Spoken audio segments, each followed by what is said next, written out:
Requiem words ring out from the void as we enter a hidden laboratory.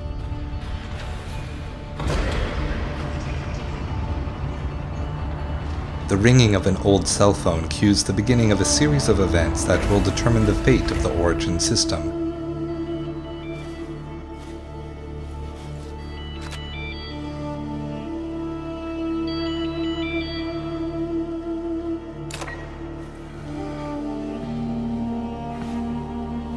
The music and the architecture of the place is reminiscent of the cultural exchange between antiquity and ancient Egyptian aesthetics, yet littered with Tesla coils and circuitry that befits a Dr. Frankenstein more than anything else.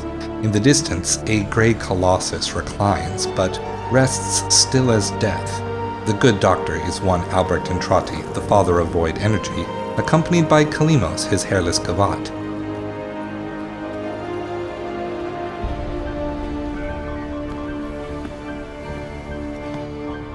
He attends to a circa 1990s Apple computer. He rests a book atop the desk, which the player may recognize had they paid attention at the Varuna exhibit in the Laverian.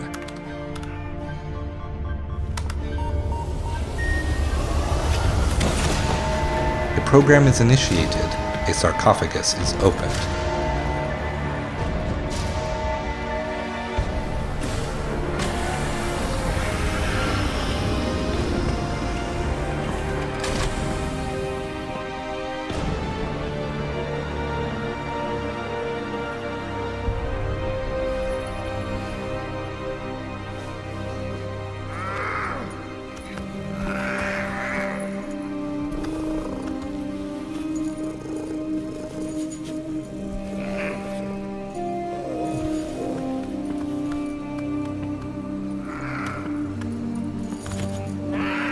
Albrecht lays down alongside Kalimos as his attendant, Loid, approaches with anguish on his face.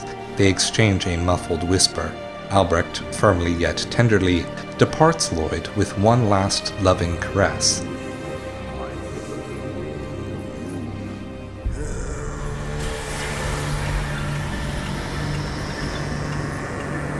Then, he is sealed away.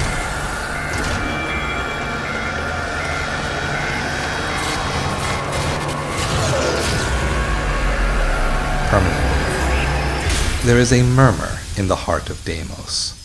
We arrive at the Necralisk in response to a message from our friend, Loid.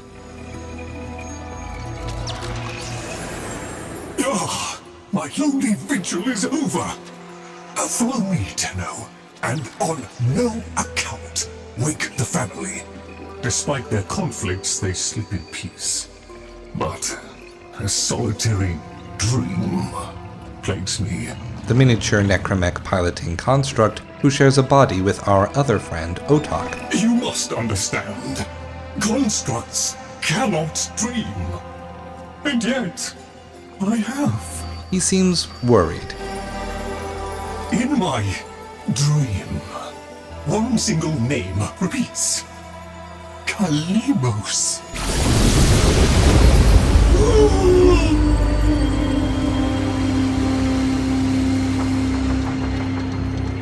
The memory surface, long locked away. This was no dream, Tenno. It was a precept. The Kalimos sequence. He brings us to a deeper part of the Necralisk, to the compass that acted as headstone to Albrecht and Trotti's epigraphs.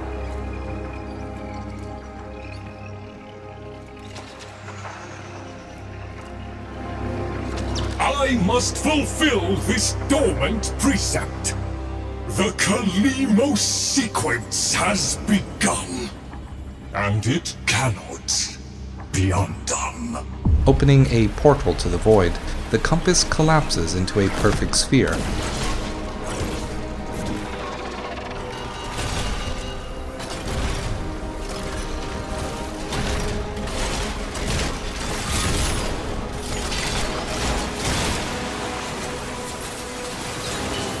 Reminiscent of the dimensional orbs on the Zeramin that portal us in and out of the Void Angel's pocket dimension, it descends into the portal, and the portal is sealed.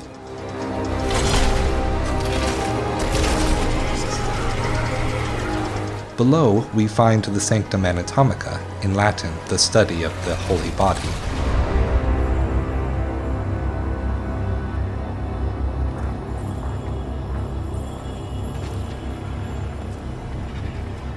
I have one responsibility in the Kalimos sequence. Awaken the sleeper. But I cannot do it alone. Please, assist me once more. Graffitied on the walls are an endless sequence of esoterica and profane mathematics. Gazing upon them, we hear whispers in the back of our mind, the words by which the man in the wall speaks.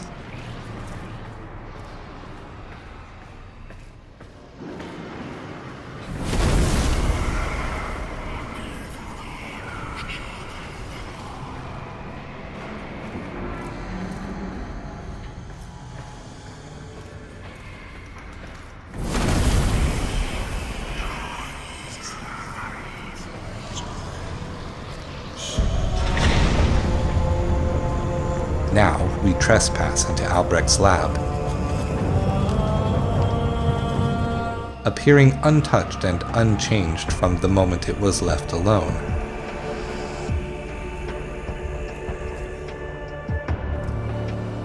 As the lights come up, Loid tells us that these new bodies are called vessels.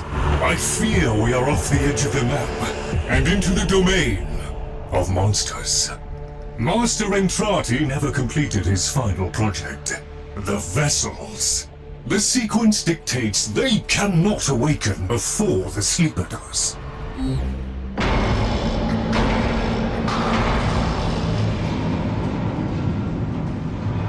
Do you hear that?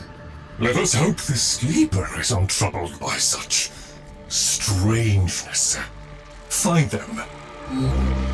These vessels are recreations of Polis's Warframes, only using the unique properties of Deimos's Grey Strain infestation to bring them to colossal size. A gyroscope sparks to life and transports us to another part of the lab.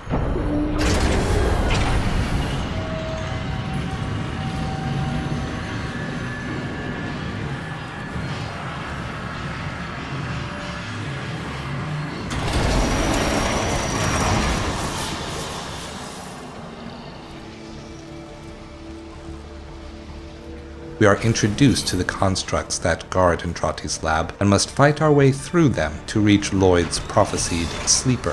Necramechs, poor abandoned things, still faithfully following Master Entrati's last command, to defend. Show mercy, Tenno. End them.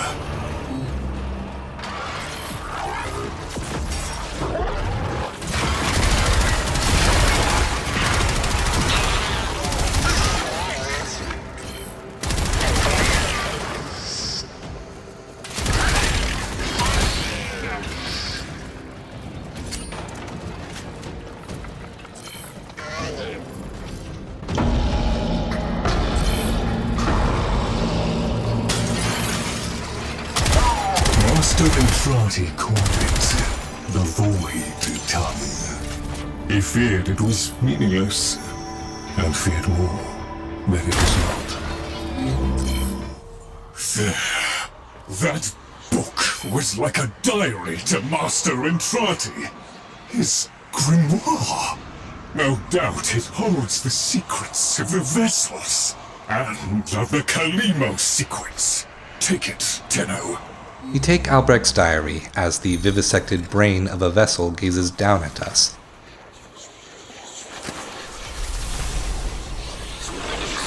The grimoire is very active. It is reading you.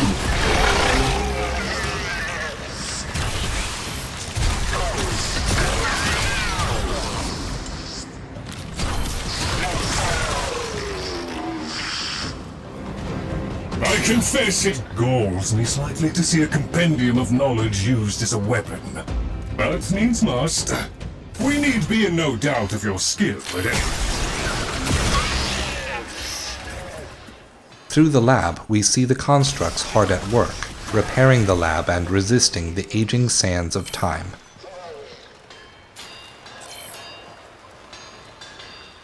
Then, ever so casually, there stands the man on the wall, casting his shadow and looking forward.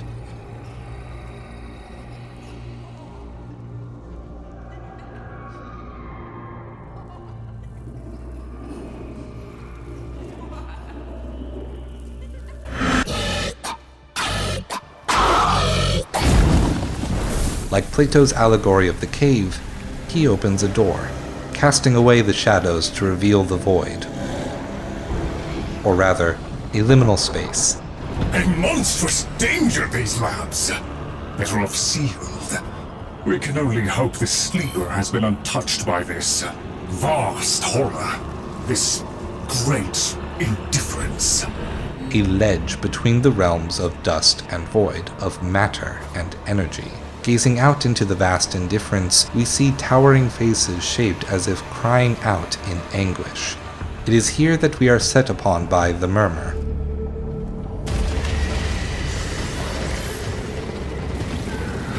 I ask too much of you, Tenno. These horrors must be stopped! If these fragments were to unite... Destroy them swiftly, Tenno!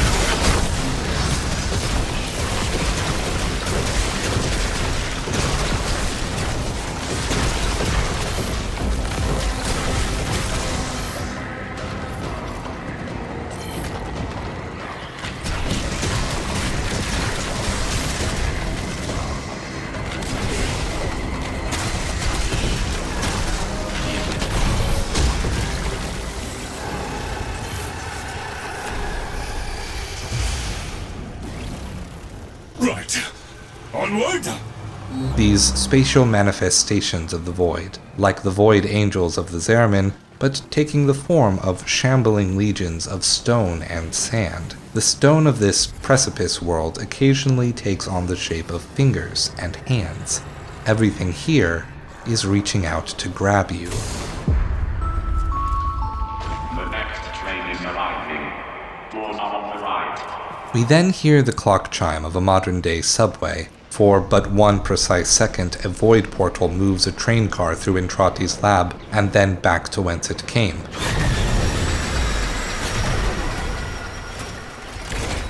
A trap? Master Entrati jealously protected his most adored possessions, be they objects or people. Come, the sleeper awaits. A single frame in the animation of time, transposed here in the future by the principles of eternalism.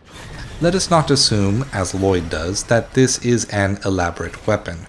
Rather, remember the palimpsest of space-time. Events can be rewritten, and traces of the original persist. This device represents Albrecht Entrati editing a frame on the film reel of history. Another sarcophagus.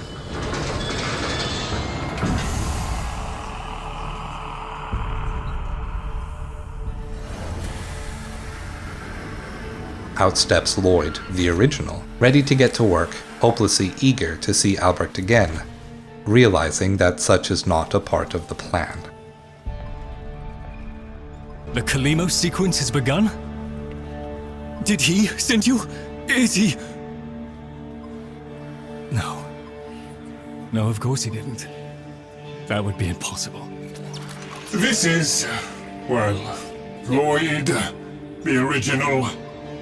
All emotional centers very much intact. Did you have a good sleep? Ah, the helpful necroloid my Albrecht had made, so that I might have assistance and company. Perhaps that made it easier for him to leave. Resume your duties, construct. Resume your duties, construct. Please, follow me. This is a Tenno, an orphan of the void, continuing the struggle our master abandoned. Hell is an eternity with oneself, they say. An eternity with a copy is no different than being alone. A Tenno. A deserter, presumably.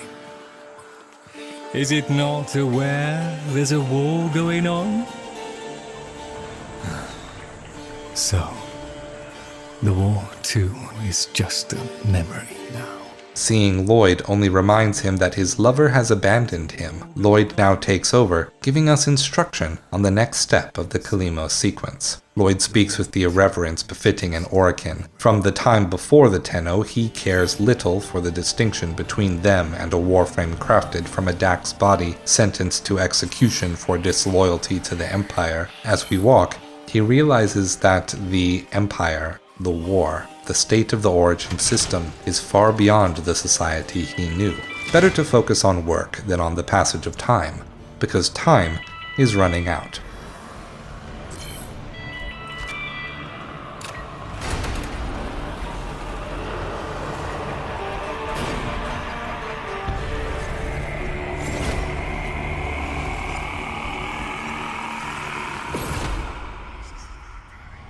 Tenno, while Loid completes his inspections, you'd better meet the Cavia, a reminder of darker times. Though Master Entrati always hoped the awaited operator would be able to understand them. Touring the laboratory, we meet the Cavia, their namesake coming from the genus for the Cavia porcellus, the common guinea pig. Fitting for a group of test subjects for animal experimentation. Among them are a fish, a bird, and a dog? A mammal. Once all of them have been introduced, Loid, the nice one, chimes in to explain the Cavia's presence here. An incomplete experiment, one might say. The notes on their containment facilities describe their temperament while noting that each was sent into the void on the same date. Loid and Loid then both argue about the Tenno's role as the pilot of Entrati's vessels. Albrecht left a great deal incomplete. The vessels are unfinished, like a book one might one day return to. Operable, barely. The sequence dictates I am to wait for their operator. Clearly that cannot be you. Oh, it can be. Tenno, Master Entrati's grimoire suggests you are the key. That colorless antique there? Use it. To prove it, we are instructed to run a program on that ancient computer. As we do, the sequence seems to hack into our transference stream, redirects it into the vessels. Yet our minds are not simply sent into the new body, as we have done thousands of times before, rather into another time.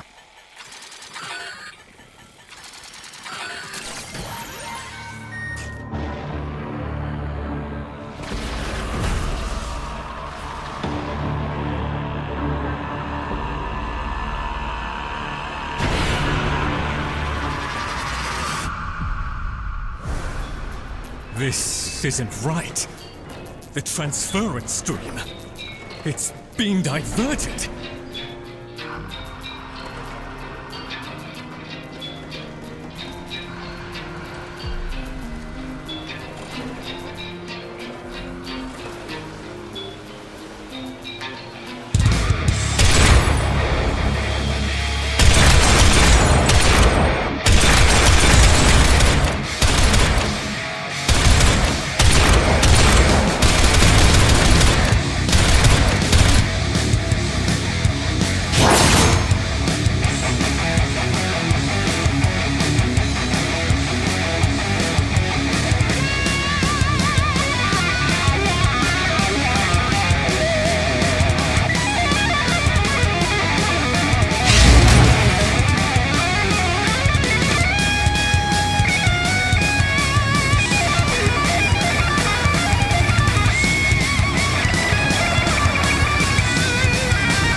We find ourselves on a subway, desperately shooting our rifle as a new, or old, form of infested possessing CRT televisions assaults us. Thwarting their approach, this is this is Arthur. A man in the year 1999, his body is possessed by the ferrite skin of the Excalibur technocytes, but his head is left untouched, leaving him with his sense of self intact, much like a man named Hayden who survived a technocyte infestation in Lastria during the Cold War just a few years ago. Later, we will learn that this is known as a proto-frame. What matters now is that we, Arthur, have an appointment with one Dr. Intrati, one that we intend to keep. Please note, payment processing systems are down. All ticketing stations are cash only. Arthur, find a terminal. Check in. I need to know you made it. Stepping off of the train, we are contacted by our friend Allie. Even though we just sat to take a breather, we stumble and collapse to the floor. Infecting yourself with technocytes may come with a hidden cost. Allie, feels like there's someone in my head. Arthur, with uncanny prescience, describes accurately that more than one consciousness has hitched a ride on this tin suit. Ali reveals that not only did they make Albrecht's acquaintance a year ago, but the world has gone so far to shit that the only thing on their mind is to find him. Nearly done with this bitch of a year. I wish we could just start over. Find that Dr. Intrati bastard on day one.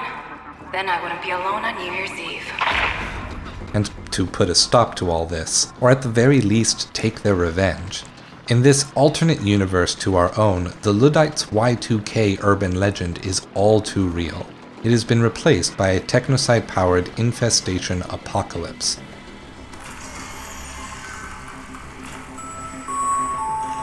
They found me. Keep going, Arthur. Find Dr. Intrati. Follow him into hell if you have to.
Arthur fights desperately but succumbs to his exhaustion, only to be awoken by Kalimos. Could this too be part of the Kalimos sequence?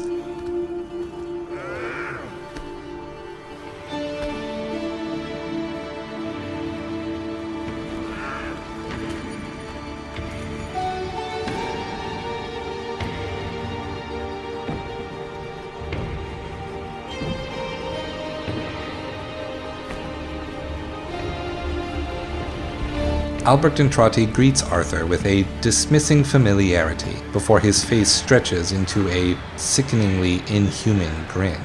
You are late.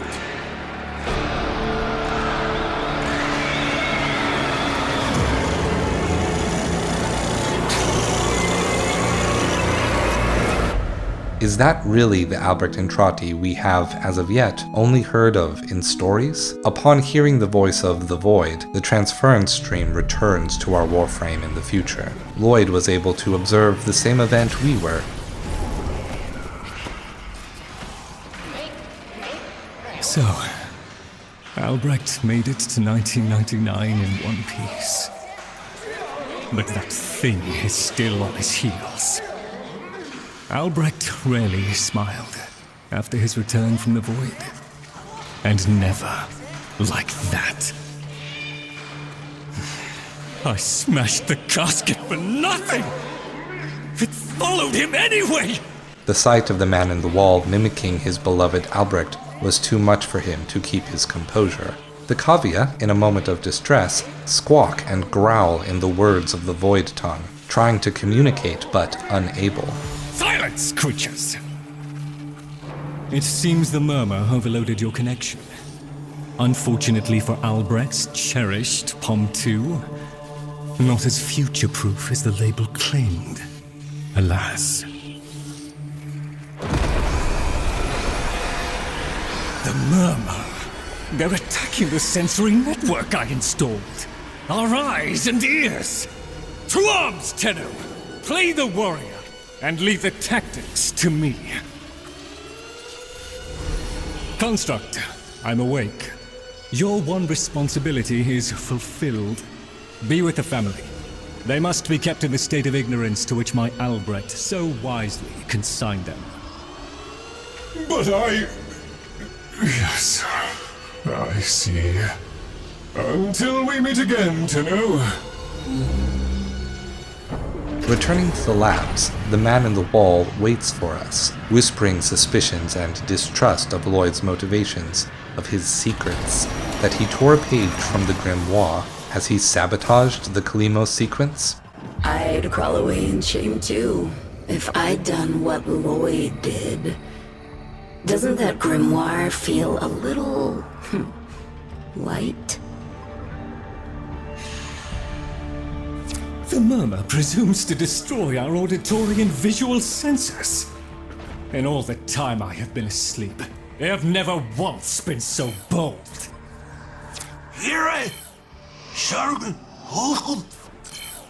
Ignore the Cavia, Tenno. If Albrecht ever understood their babble, he never bothered to share that knowledge with me.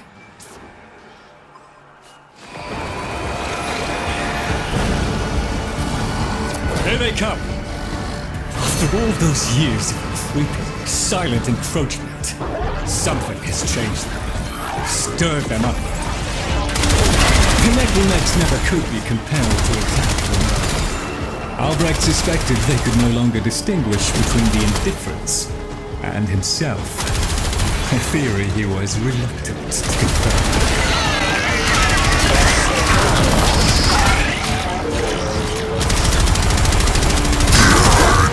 There is a defense system of sorts. Gather enough of the floating Vosphine glyphs, and they should reinvigorate the organs you're here to protect. A fallback system, in case the promised operator never showed. As the Murmur attack the lab's security systems, Loid explains why the necramechs appear to be siding with the Murmur. The necramechs were designed not to attack Albrecht.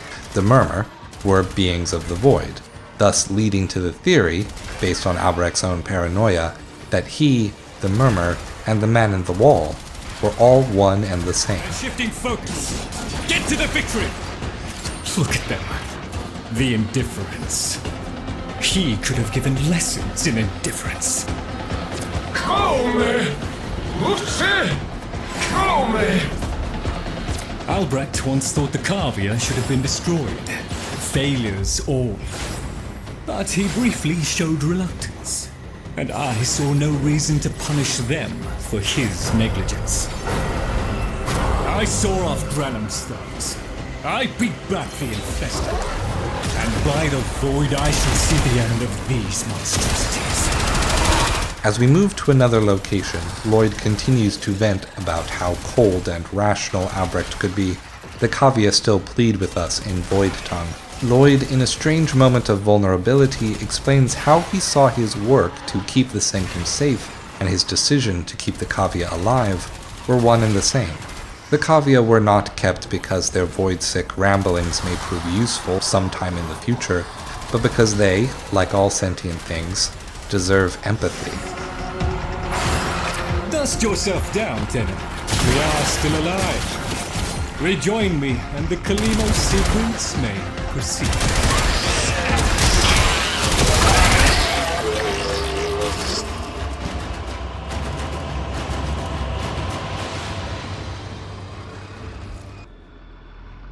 Returning to the sanctum, our attention is drawn back to the goldfish. Dangling from his tank is another projection of the man in the wall. They banter with the fish, as if conspiring together. You're right, fish. Loid could never figure things out. We have nothing to worry about. If the Cavia have been babbling our secrets to the Murmur, I shall immolate the lot of them. Promise or no promise? It seems Albrecht said more than we heard. Despite the signal becoming corrupted, his words to you are preserved in the transference buffer. We should extract them. But for that, the POM-2 requires a replacement board, and those are all hidden away in the Netracells. You do understand that accessing a Netracell without a key glyph is completely impossible? Asking us to also perceive the Cavia with suspicion and distrust. The man in the wall is trying to drive us away from this place, to drive us apart. But for what purpose? Loid tells us that we need to get something from the Netracells, a kind of vault within the labs, to gain access to Albrecht's files on his computer. A key glyph? So, the Cavia have provided the very item we require. Very well. Proceed to the Netracell at your own risk, Tenno.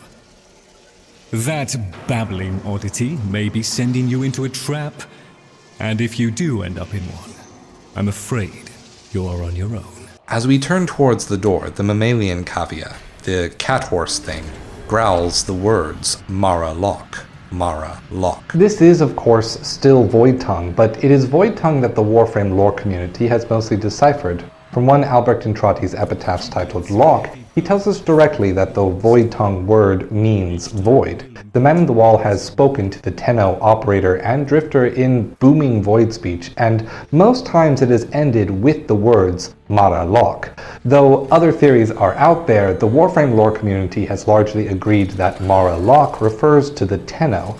The mammal Cavia is trying to get our attention before we enter the Netracell. However, the word Mara is still up for grabs.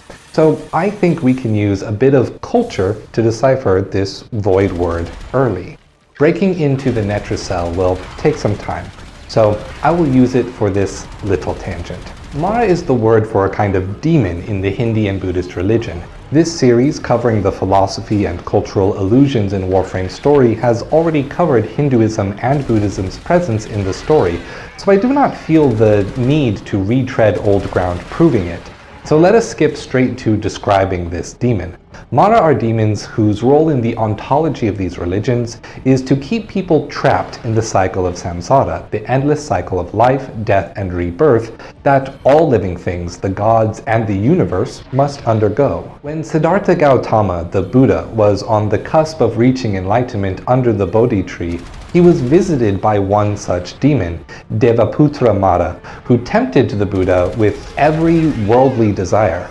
Ultimately, Siddhartha rejected each and every offer. Our Tenno children, however, did not have the luxury of such foresight. They struck the Faustian bargain with the man in the wall without truly knowing what they had to give in return. Thus, I believe that Mara in Void Tongue means desire. Mara Lock, describing the Tenno, is thus one who desires the power of the void.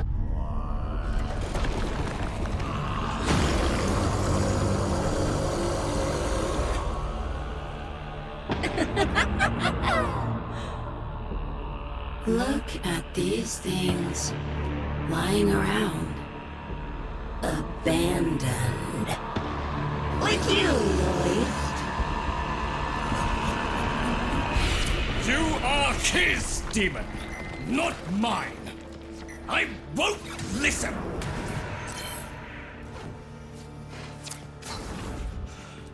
My apologies, Tenno. I shall refrain from further outbursts. Once again traversing the in-between, we come upon the man in the wall who has by some means possessed a completed vessel, one simply discarded into the void. Despite wielding such immense power, despite ostensibly controlling a warframe of far greater magnitude than our own, they choose instead to mock Loid for being abandoned. Reaching the Netracell, Loid informs us that Albrecht mainly stored sentimental keepsakes in these vaults. The player's experience in Duviri should key them into realizing that this was intentional. Albrecht's cold demeanor and behavior is not mere personality, but purposeful stoicism, a numbing of emotion and sentimentality, as Ulia once tried to do with the children of the Zeramin 10-0 through the Tales of Duviri storybook. There, a Netracell. Albrecht stored all manner of sentimental old junk in these. Insert the keycliff. The Netracell's security apparatus is diligent. That door won't open while it can sense the Murmur nearby. So eliminate them.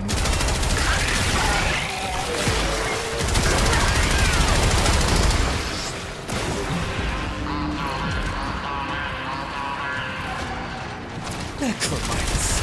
The lab's automated systems are trying to lock down the Netracell. Our only option is to destroy them. Cold stone. Sardonic aloofness. I was a fool not to see the resemblance before. We open the Netracell, ready to obtain the missing hardware, but between here and then, the subway control room from 1999 blocks the path. The man in the wall, like a chastising mother, instructs the Tenno to stop meddling in these affairs.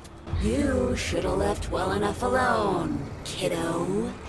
It'll never get better if you keep on picking at it. Loid seems unaware that we never really went in the Netracell to retrieve it. Excellent. Return to me with the board, Tenno. Loid reassembles the old PC as we are treated with a time capsule by none other than Albrecht and Trotty. Thank you. A moment, please.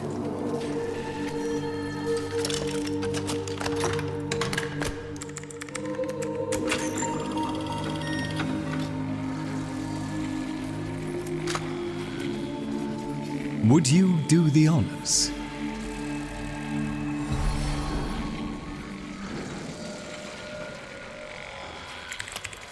Arthur? Tenno.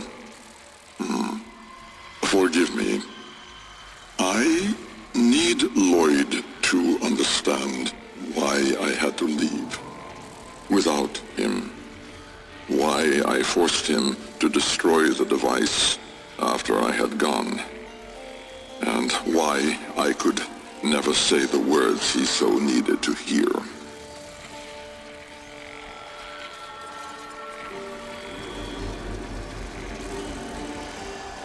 If I had remained in the Deimos laboratory, Loid would never have been safe from him. You know of what I speak. And so I retreated to the only place in history where that entity could not easily follow, to draw his greedy eye away from Loid. Tenno, I require your trust.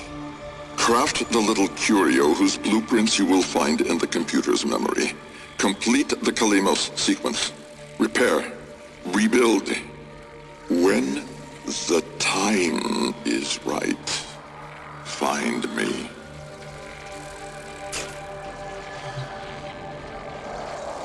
The skin of a martyr doesn't suit you, Albrecht. If something mattered, he'd have found a way. It's too late. You heard him, Tenno. He requires your trust. So craft the bloody thing.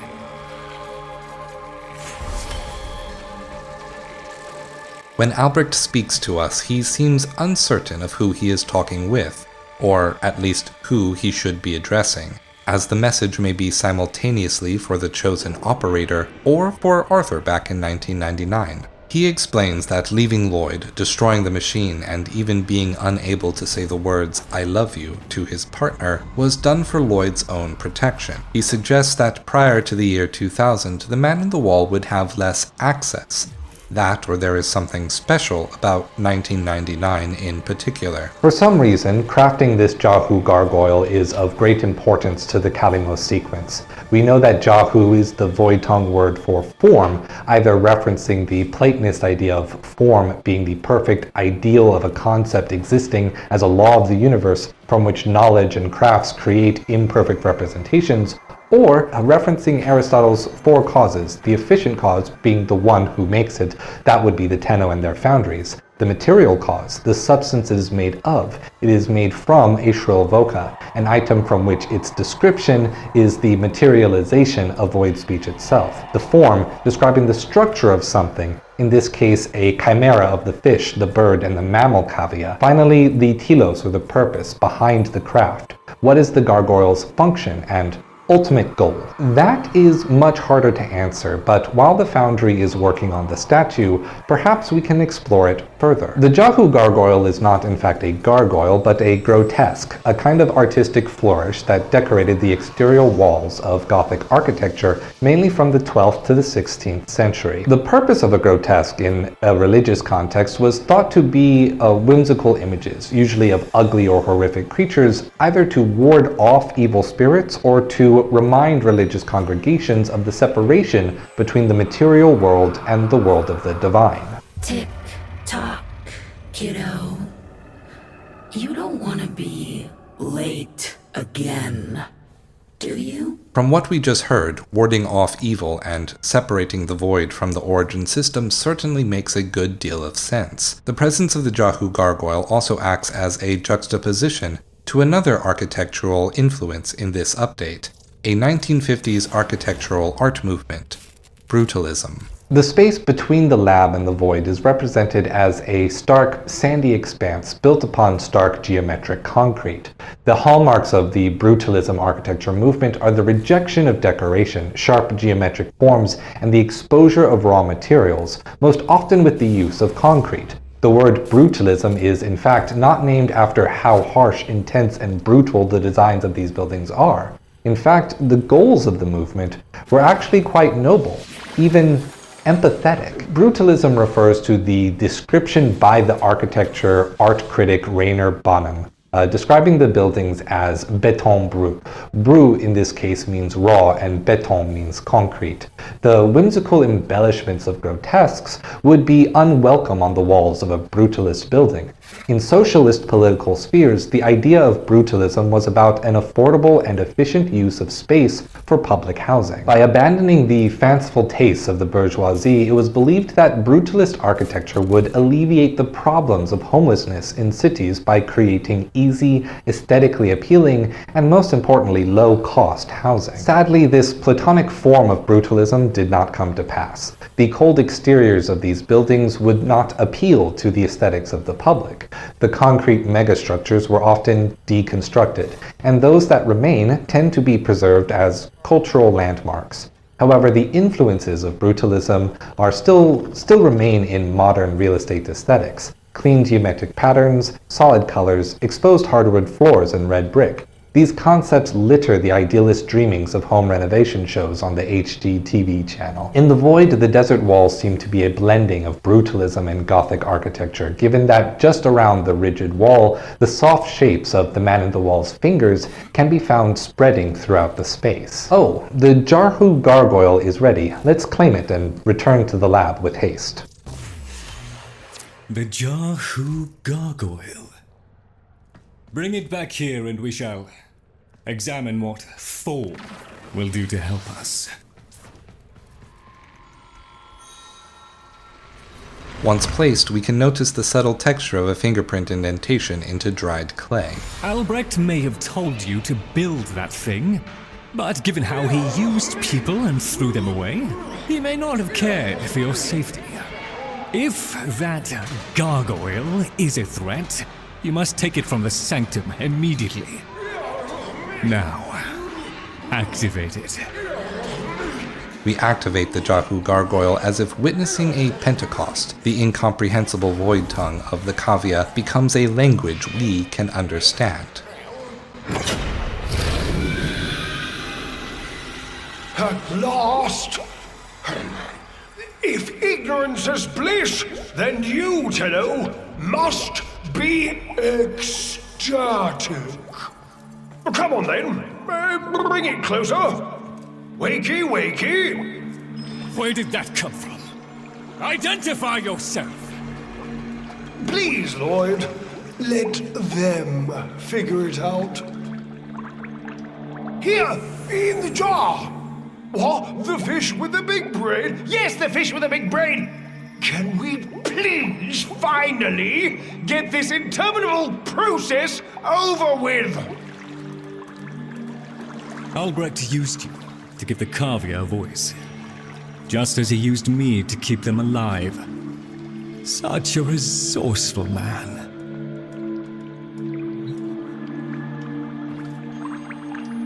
So, here we are then, the best of what's left. Clearly, Papa's plan was countered. Color me surprised. Right then, we may proceed with the sequence. You animals have observed us all this time, have you not? You've given yourself a role in the sequence? Indeed we have.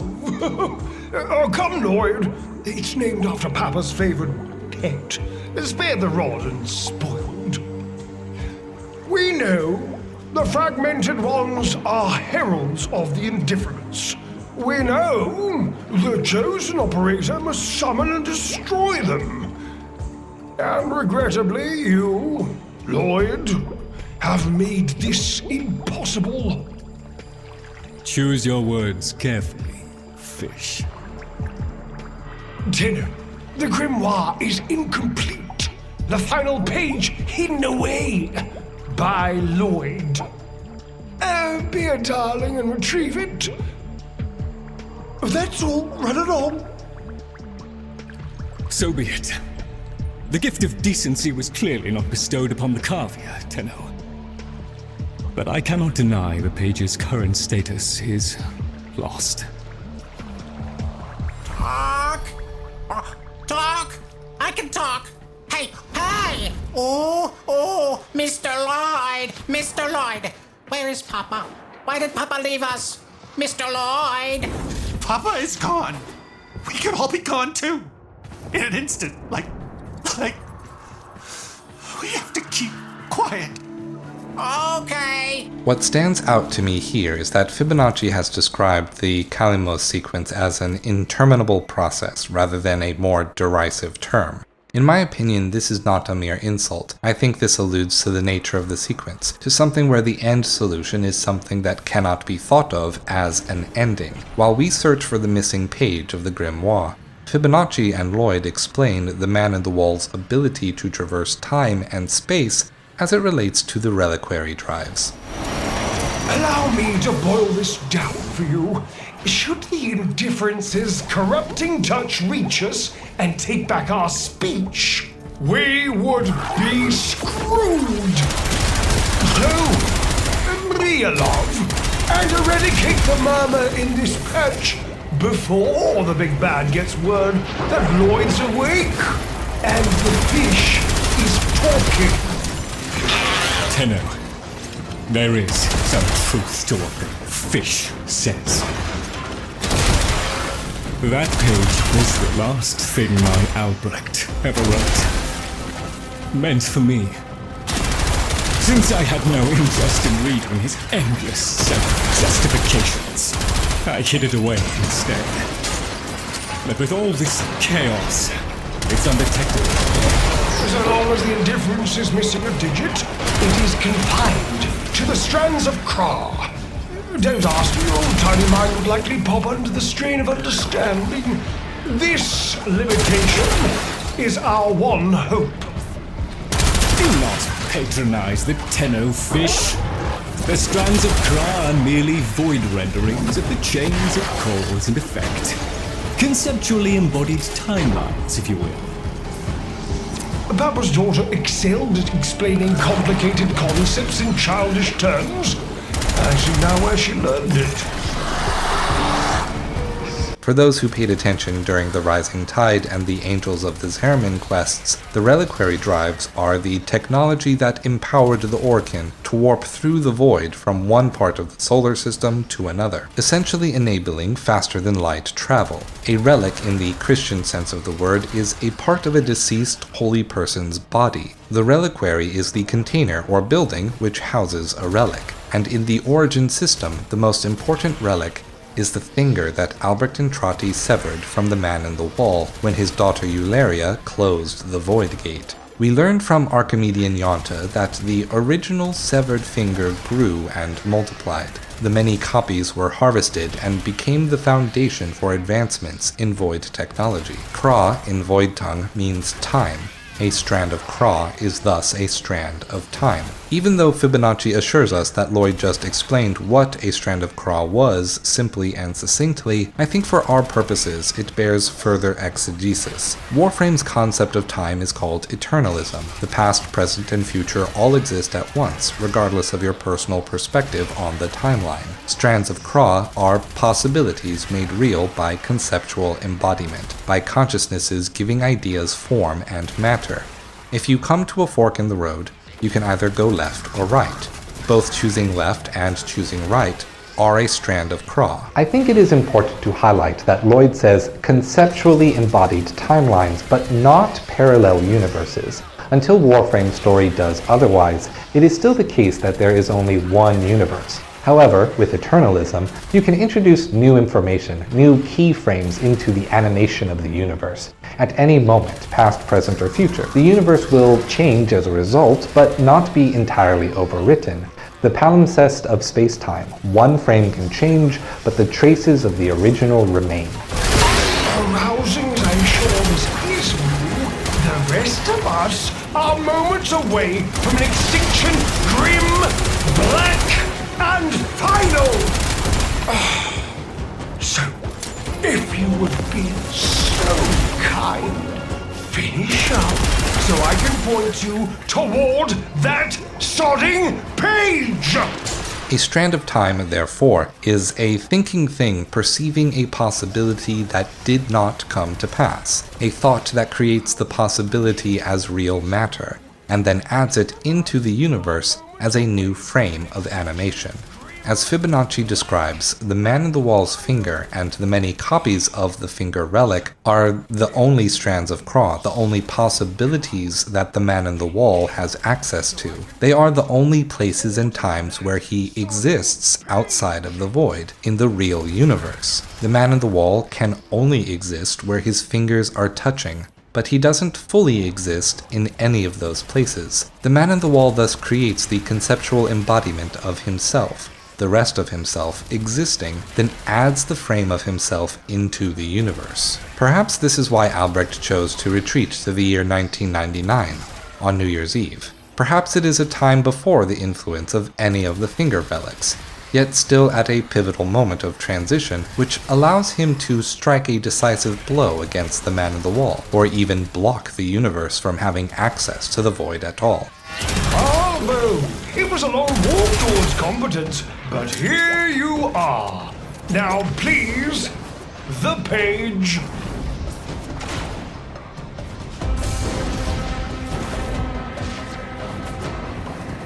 How about you give me the page instead, kiddo? Consider it part of our deal.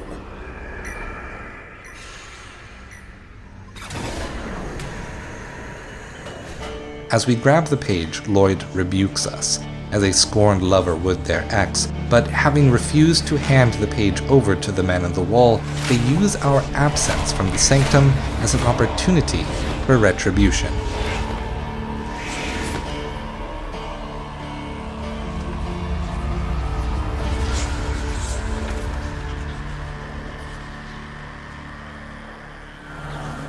There! It's done. Keep it to yourself, Tenno. I'm damned if I'm giving Albrecht the last word. Tenno. Filled hand raps upon the untimed door, and sans grimoire, we are undone!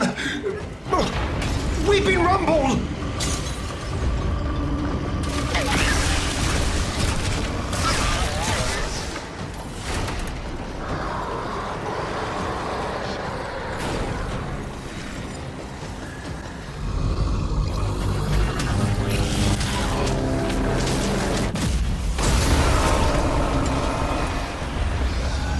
Tenno, are you there? Oh, thank Void. Listen, the Murmur diverted your extraction jump. We need you back at the sanctum, now! Hurry! The Void has breached the Sanctum Anatomica. Our only hope is to fight back against the Murmur, but as we do, their numbers exponentially grow and multiply. It takes and it takes. It took my future. It's taking the labs inch by inch. Well, I won't let it take his bloody Cavia!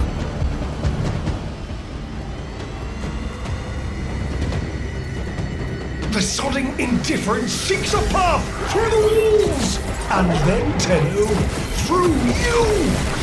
Keep it at bay! The flood of enemies coordinates into a tidal wave driven by the man in the wall controlling Albrecht's vessel. It bellows void speech, calling to us. The desperate fighting is no match for the infinite power of the void made manifest.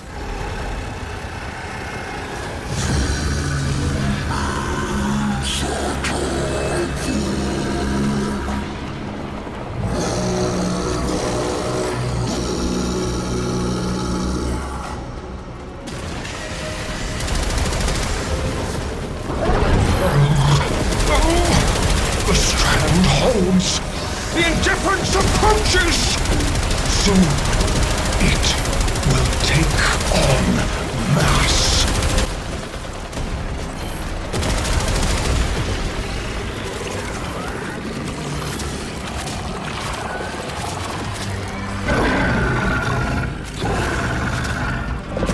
Get out! There is nothing for you here! Get out! Out! Tenno! The grimoire must speak with its own voice. Fibonacci instructs us then to use the grimoire in conjunction with the Jahu gargoyle to give form to the void tongue written in the book. The writing in the book is not some secret weapon or magic spell. We hear only a declaration of love. Albrecht's love for Loid, which he desperately hid all his life, in a feeble attempt to keep from giving the void what it needed to create.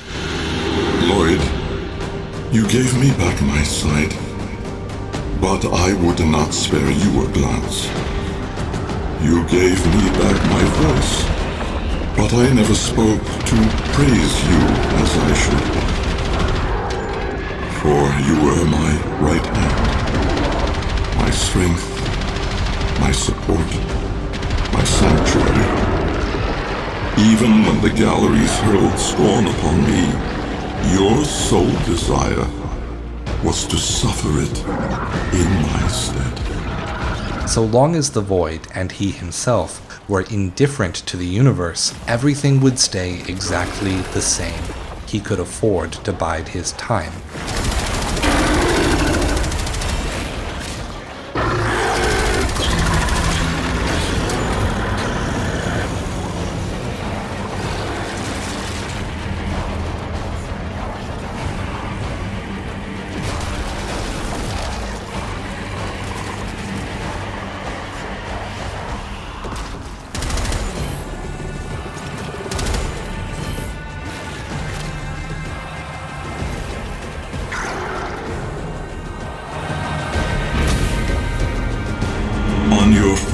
day of service, you aspired to be worthy of me. I only wish that I could have been worthy of you, my lord.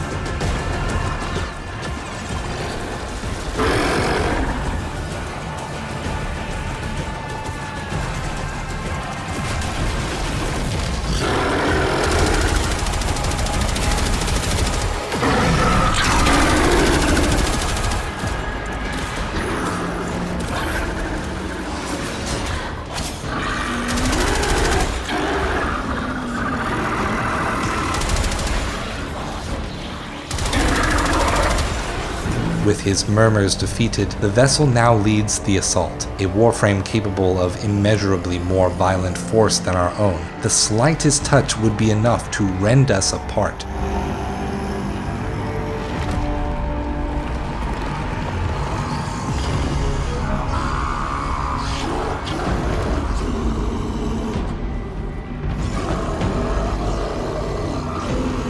The shockwave from its fist seizes us from our transference in an instant.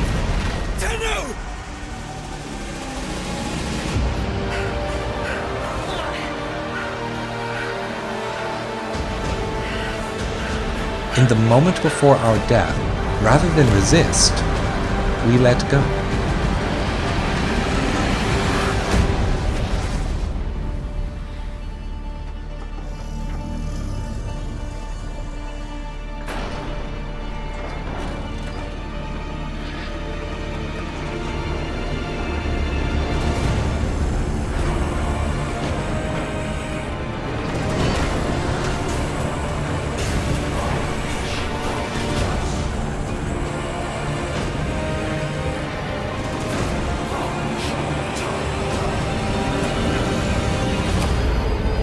Transferring back into the vessel Albrecht left for us, as we resume control, we gather our energy.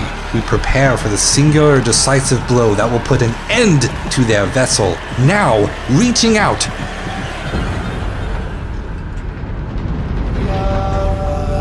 we gently place a hand on the other's cheek, as Albrecht did with Loid at their final parting. Having heard Albrecht, brutally vulnerable, like raw concrete, confess his own feelings, we respond to the great, overwhelming nihilism of indifference with love. The vessels were not a weapon, but a gift, a body for the man in the wall, one with a beating heart such that they could feel what we feel. This moment is a promise to the player that this time, the war ends not with fire and fury, but with love.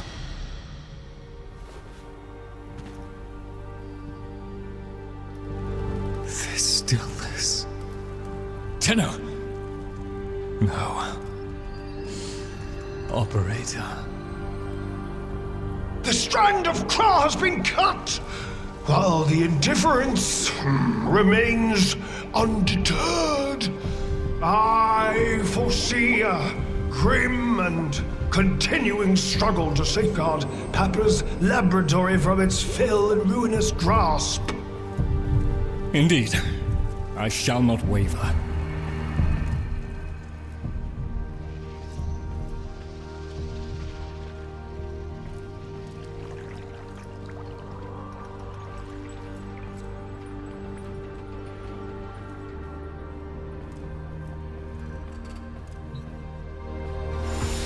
Protect the vessels.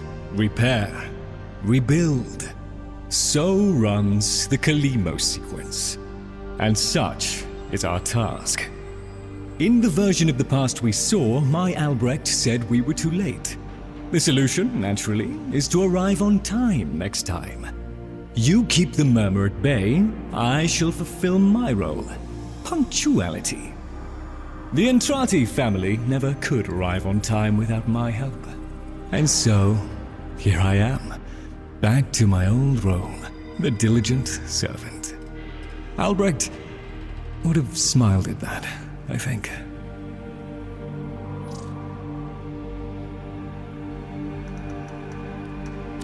He said, The return of the choices represented by yin-yang, the flow of created things cycling between two forms as they emerge from the Tao. Yang, brightness, that it was always watching, a warning to Loid that once he woke to this new day, the indifference would be there. In reality, a plea for Loid to be safe throughout it all. Ian, darkness, that he wasn't worthy, an admittance that Albrecht wasn't worthy of his love, that Loid was more worthy of his admiration, the self-doubt that lay in the darkest recesses of Albrecht's own heart. Yin-yang. My last sight of your face must not be marred by tears. That this was no way to remember him. A final plea, asking Loid to remember him as he was, and to keep loving him even when he is gone. That Albrecht wants Loid to keep loving his joyful memories of their time together.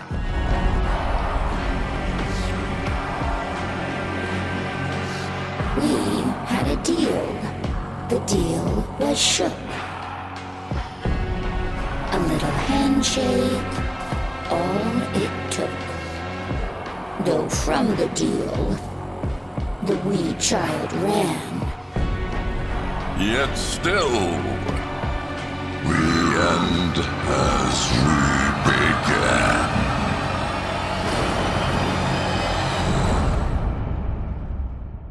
Warframe is a story about empathy for the strangeness of humanity. The game's beautiful Geiger-esque body horror is a challenge to the squeamish Warframe player. As we progress through the game, we see slightly uncanny humans along the vein of the Austrians, to the deeply disturbing severed heads of Vox Solaris piloting cyborg labor suits, to the grotesque transformations of anyone and anything afflicted by the infestation. As we get even further out, however, we start seeing rational thinking things that are truly unnatural. Sapient infestation beasts, the rigid, nearly architectural insects of the sentients, and of course, learning the truth behind the transformations of the Warframes themselves. When it comes to engaging with the story and world building of Warframe, the question for players in this universe often becomes, are you, the player, outside the game, able to empathize and recognize the humanity in others, even when their bodies appear entirely strange to yours?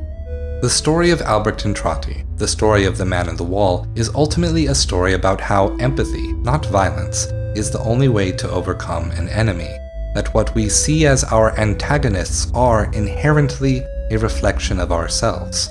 Our ability to empathize with the stranger remains tested as we continue to assist the Sanctum Anatomica in keeping the Man in the Wall at bay. The safety of the universe now rested in the hands of the Tenno, the operator, Loid, a giant chicken, a goldfish, and a space deer. Collapse the void, fragments attack. Holy speaker of the veil want to go back. You locked away, we lived it to beat your last. Awaken, awaken, away. Constructs cannot, constructs cannot, constructs cannot. A dream and the truth will be seen. A deal upon a deal upon a deal upon a deal upon a deal. You are home, it's a name, I want it. At the edge of understanding, the border of the known, the breaking point of reason, where logic is dethroned, technocytes are restless, infested in the bone. The fingertips are reaching, it's rendered into stone as you roam through the sacred redoubt. Albrecht in Trati, entombed in his clout, trapped within a labyrinth it goes without saying that he's praying that he won't get out. Prison for the isn't sitting hinged within a schism of half-reflected architecture, dark unending prisms, half-connected, half-infected, half-inside a trap. The singular soprana is a bridge across the gap. When the clock strikes 12 on the train-ride romance, the tenor will gaze at an endless expanse. When the Calimos sequence awakens the drone, perhaps you should answer the phone. If you can pierce the veil, but what am I? The voice prevails. Find the operator. Soon you're gonna punch into the void, but I'll give you my throne upon a wall of bone. Find the operator. Open up your eyes into. There's the strangest correlation observation will present. The relics will crack open if the void itself is spent. These forces yet unknowable that ripple through cement. Inscrutable intrusions, eternalist events, where reality cracks and impacts on the next. the astral fragments, but the system accepts. Time will endure the impossible prospects. Traces remain, but with abnormal defects. In fact, you can channel the things you could be. A LoRa device, a sea at your feet, a light that can hijack your mind as you see, a man that's encased in a shield of debris. These versicles are fervently the key to what's perceived to be and vis-a-vis embodying through portals in the mind. But recently the sequence has repeated, and it leaves me with a theory that he's trying to get inside. Collapse the void, fragments attack. Holy speaker of the Veil Want to go back. You locked away. We lived, yet you beat your last. Awaken, awaken, away. Constructs cannot. A dream and the truth will be seen. A deal upon a deal upon a deal upon a deal upon a deal. You are home, it's a name. I want it. If you can't place the blame where spirals end and you remain, following the drifter, open up a rift into the void. But if the system falls, can you reach through the walls? I'm the operator. Was it ever thus when we would look backward, terror with no limits and no gods to be adored? Telephony and effigy must never be ignored, so if you hear a ringing, be prepared to face the horde of memories in a past that have yet to be true, when the doors only open for a chosen few. The Unum's in her tower, there's no need for you to guess. A dream is just a test to be broken through. Shine that light of yours over here for a fraction, behind your eyes, resolved permutation, risk uncontrolled consequence, propagation, tuned to the Unum, but first, interaction, the consequence to consequence which brings you to me, or the chaos that would reign should the Zeramin be breached. This never-ending edifice is perched upon the precipice, since witnessing indifference, the future's under siege. If you release the break, where dreaming ends and you awake, find the operator, try to take your aim into the void, but if you're out of time, in 1999, find the operator. Slide another frame into the void. I've analyzed the data, I've cataloged the signs, run every simulation, every sample I can find. I'd give an explanation, but we haven't got the time. Bodies drown in the void storms, and our minds are in the tide of elegant malevolence, sequestered in the transference, nesting in the head of every denizen. Tell me, is it heaven sent? Is the devil even relevant? When questioning the presence of dimensional intelligence, thresholds unfold that whistle and mock, and the ticking and the ticking and the ticking of the clocks. We are holding the key, only he sees the lock. Paradise and parasite and parallel and paradox, we stand on a mantle where matter divides. Two abstractive fractures that crumble and hide through cracks in reality, trapped in a time. Such primitive sanctuary the vessels provide. Breaking the dust, the void, the graves, strain wall, womb wall, closed door, heart falls ugly, broken and in pain. Rap tap tap while you dream. They owe you eyes, he wants to dream. Their mental heart, they will have to. Could they be the key? They owe you eyes, he wants to dream. Their mental heart, we had a deal. Could they be the key? If you can't bear a name, the sky and earth are set aflame. Find the operator. Angels will cascade into the void, but from the deal we ran, now we end as we began. Find the operator. Sing another song into the void.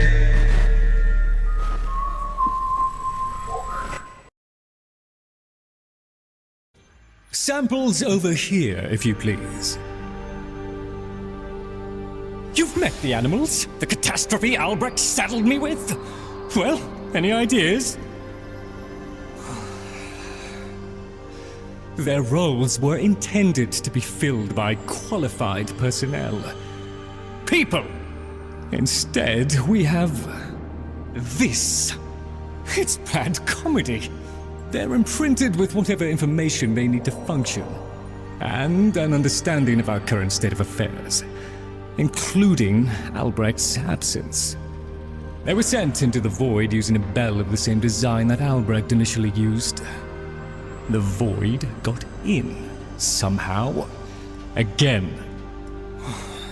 One of the animals was lost, and the rest came back like that. We placed them in stasis, pending a proper examination. For them, the disaster, intelligence, and selfhood all occurred only hours ago. They're psychological shrapnel, and they're all we've got. See what you can do with them. I simply do not have the time.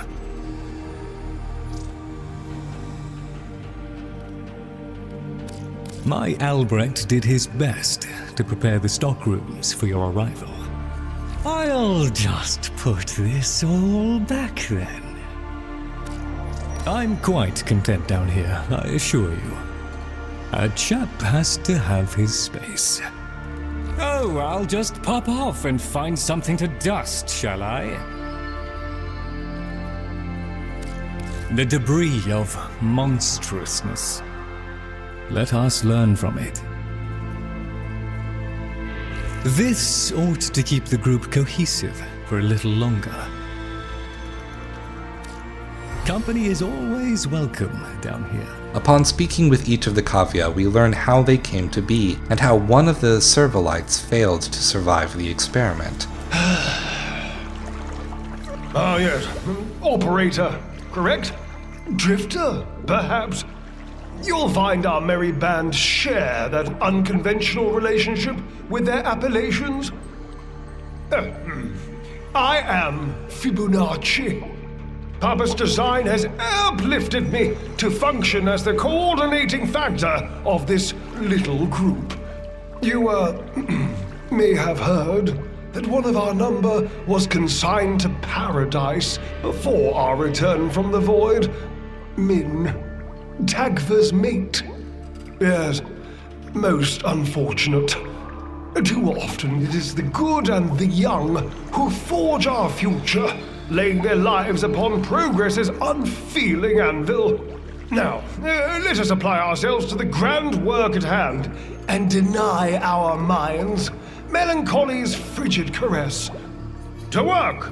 Each taking a turn to express the tragedy of the event, unable to agree on whether they were part of some ingenious design gifted by their creator, or if their service is the second best result of a ramshackled experiment. Endearingly, they refer to Albrecht as a father, as Papa, but also with a kind of faith. Papa is for them a religious stand-in for the idea of God the Father. All their suffering must be a part of a preordained grand plan. Don't let me hold you. As you were. Mr. Tagfer is very still and very quiet. Like a dead thing in the hot green thing I think that came from. Jungle. He must be practicing. Mr. Tagfer? Wow, he's really good at that. Dead thing. Is Min a dead thing? Can my friends be dead things? Can I be a dead thing?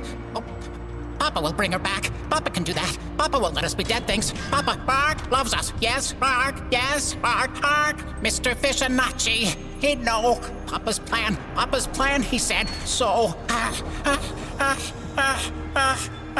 Tagfer is unconvinced, the horror of wondering if the accident within that diving bell was all his partner Min experienced while rational and aware. Was her whole minutes-long consciousness meant to be filled with anguish and confusion? Was the plan that she was born just to suffer and die? Throughout the rest of the Sanctum Anatomica quests, biblical metaphors will grow, persist, change, and reform into something new. Albrecht's tomes will guide us through expressing how knowledge itself can be both sacred and profane. I'll miss you. 1 minute, I existed only to eat and flee and breed. The next, I was me. But Min, did Min have time to be Min? Before...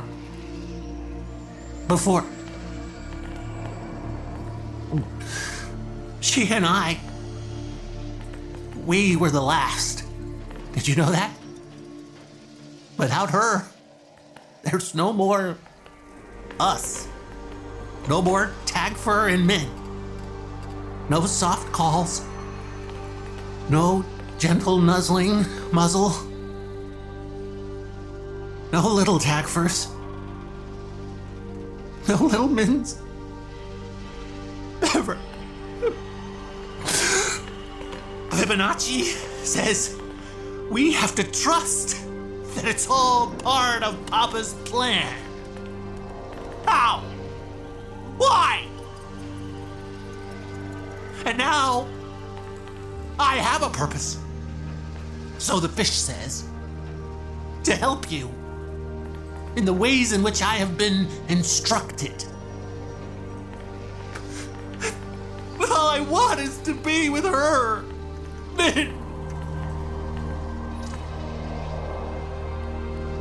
Netracells. Far as I'm concerned, anything of Papa's is yours. Archon shards, jewelry, loose furniture. Secrets? Whatever Papa touched, the indifference, the murmur, I think it's lonely. It wants to be a part of what we've got going on. Only it doesn't know that. And it does its best to join in, but it's clumsy, ignorant. So everything about it is skewed, half-assed. You follow? I've kicked dirt, galloped through sand, but that out there, it isn't of nature. It's just nothing. It's not natural. Sometimes it looks like Papa's vessel is sinking in, like, quicksand, but it doesn't move. I hope you can control it.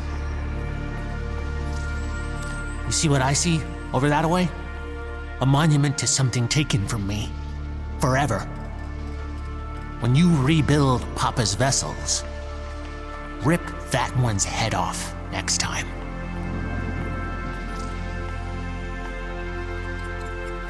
Turns out Papa has a whole family upstairs.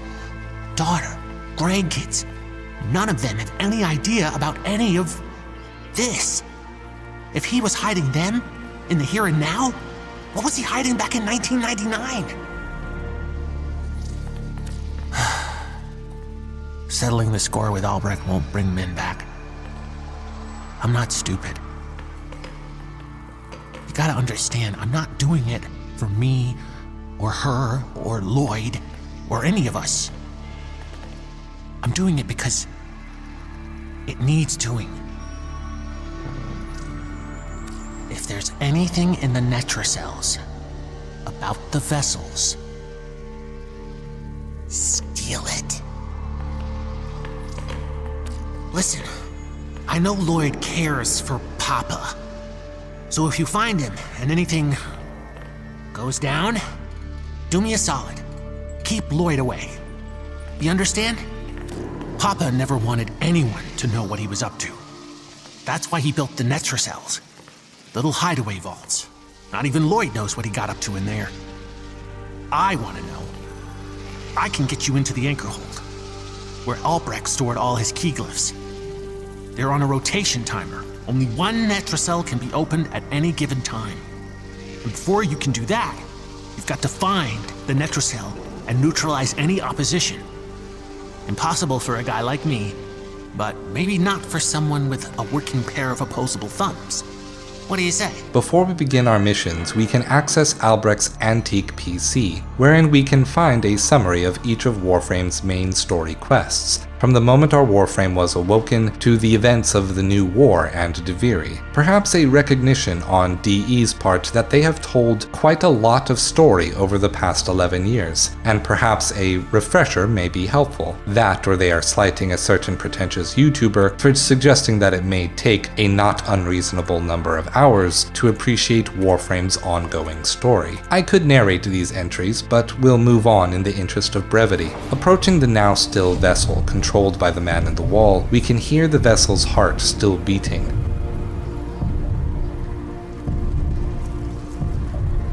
The fledgling feelings now welling up in their chest. Exploring the newly renovated wing of the sanctum, we can gaze out directly into the void and see it as we have never seen it before. An endless expanse, but not simply an empty, blinding light. It has been filled with dust and stone, with faces crying out, their mouths pouring with waterfalls of void energy. From the Rising Tide, Call of the Tempestari, and other quests, the void has long been associated with the imagery of water, oceans, and sailing, just as ex nihilo creation myths of many cultures often explain the time before creation as being vast dark oceans. Now, matter has become intertwined with that element in the form of stone.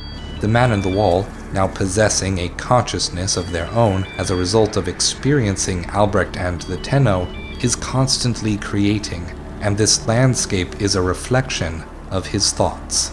On the threshold, we can see the structure of the Zeramin 10-0, forming a dam, and the two realities as they slowly pour into one another. As the work to keep the world separated trudges on, the seeds of unrest begin to sprout within the sanctum. Tenno, the Warframe Corvex was designed by my Albrecht's own hand to protect the chosen operator from the hazards of his laboratory. This design is yours, by right. I intend to keep the promise I made to him. When the time is right, and the equipment repaired, I will assist you to travel back to the past, to the pivotal year of 1999. Perhaps, between us, we may change history. Loid. Tools. Papa was not one to rest. Use this segment to unlock more potential for your arsenal. The arcane was an art and science that Papa studied well. The convexity of my bowl a magnifying glass on his research, and now your gain. Install this segment, acquire melee arcanas, find Tenukai modules, and observe the results. A swift deletion of your foes. I do hope Tagfer understands what occurred. Yes, what was? Yes, that's it. Gather round now. I have much to impart. I wanted them organized. They're organizing. Void preserve us. Now, let us review. In our time thus far, you have both done, better than expected. Mr. Confident, isn't he? Very polished. I didn't see him helping. Yeah. But then, there's more for us to do. Right. However, some of us are still allowing the past to exert undue influence upon our minds. Minds Papa gifted to us in order that we might aid in the fulfillment of his grand and masterful plan. Of which our dear friend Min's unfortunate passing was a tragic component. You okay, Mr. Fibonacci? What? Yes. Please do not interrupt. Well, I'm sure it'll work out wonderfully. Mr. Tagfer? Mr. Tagfer? You look mad. Why are you mad, Mr. Tagfer? Huh? Mr. Tagfer? Why are you mad? Tagfer is found engaging in self-harm. The others do not understand how to approach the situation. Resentment drips from Tagfer's voice as he moves between self-hatred, hatred for this life in the sanctum, hatred for Fibonacci, and the unspoken things he did.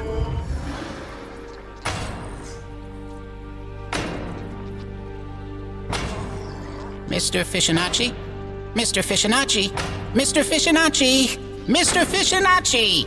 Mr. Tagfer's been bumping his head against that pipe a lot. I mean, a lot. Mr. Fibonacci! Why is Mr. Tagfer bumping his... I bloody know! I don't know, Bird 3. Tagfer? One couldn't help but notice your behavior taking on an idiosyncratic bent of late. Is Is everything quite all right? Tagfer? Tagfer? What reason would I have to think everything isn't quite all right? Should I rephrase? I merely wish to comfort you, to aid you, if I can, in this, the moment of your... Not! Another word. Oh, I've had quite enough of this! You are not the only one here dealing with the horrors that besieged us in that accursed bell! The fears, the nightmares, the guilt! What would any of us have to feel guilty about? Fibonacci? Before we can understand what is going on, Tagfer and Fibonacci come to blows. You are my ally yet. A friend. You understand the tortures of the soul, the manner in which a crisis reveals character, yes? How one might be ashamed of what a calamity reveals about oneself, yes? Please, prove to me you are an ally. Stand with me. I wouldn't bother going mad, Tenno. It may be dreadfully tempting, but it really does not help. Oh, hey, you want a bang make flat? A loud sleepy maker? You know, make 'em go floppy. Shouty, shouty.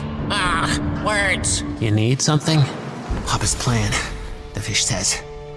All of this to his design. But how could Papa have known it would go down like this? Us getting smart. Min.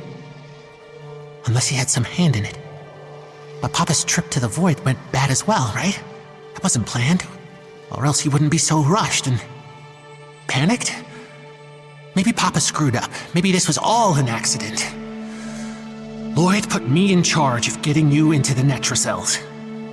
I'm thinking maybe there's something in there that might give us a clue to why this all had to happen. Or at least smash or steal something the dirtbag that did this to us cares about. The Servalite's gotta have some hope, right? Stop him! Stop him! Anyone! He's lost his mind!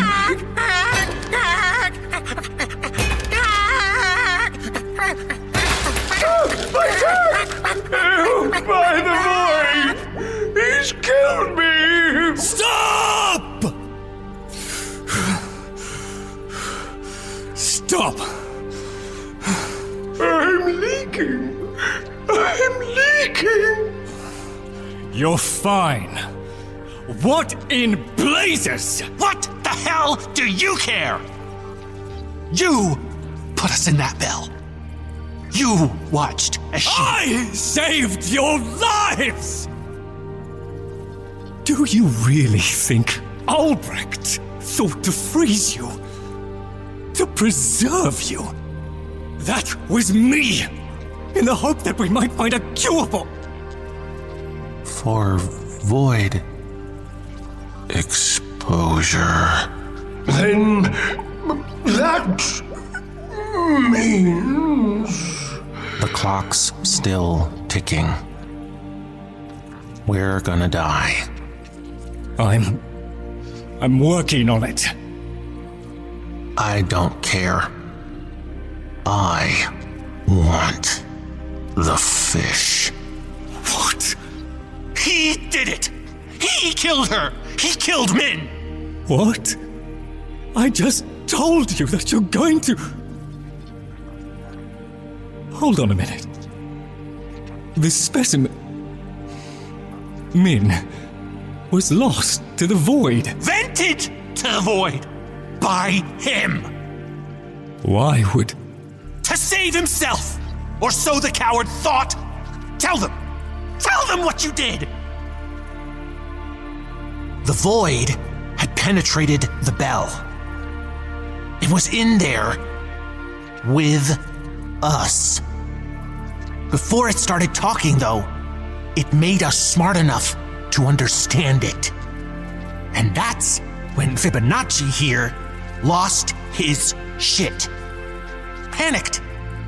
Tried to get it out by blowing the seal. Min was closest when it popped. After the monitors failed, Albrecht wondered how you all came to be exposed to that degree. Fibonacci? His name isn't Fibonacci. Of the four of us, he's the only one without a name. Aren't you, mate? Weren't even part of the group. Didn't even get a label. A late addition is all he was. An afterthought. A fish. Why name something too stupid to hold a memory for longer than 15 seconds? I want to hear what... He's killed me! You killed us! All of us! Papa. Forever kissing the fist that beats you. Papa? Papa is a stinking liar. Min and I were the last Surfalites. But Albrecht didn't see our species as having worth. We were just one more component in one more experiment, and Papa didn't think much of the results. So, tag for disposal. That was us. Both of us were. Tagfer. But I won't let her go on with that. I gave her something better. She's Min. We were never meant to be here. We only ever had each other. And now, not even that. Papa? Papa? Spineless, void-damned Albrecht. I want to find him as bad as you do. And you'll know when I do. Because his head's going right in your stinking tank. I never meant to. Loid. You can't imagine what it was like. To suddenly exist is horror enough, but to suddenly exist, to comprehend so much, only to be faced with extinction.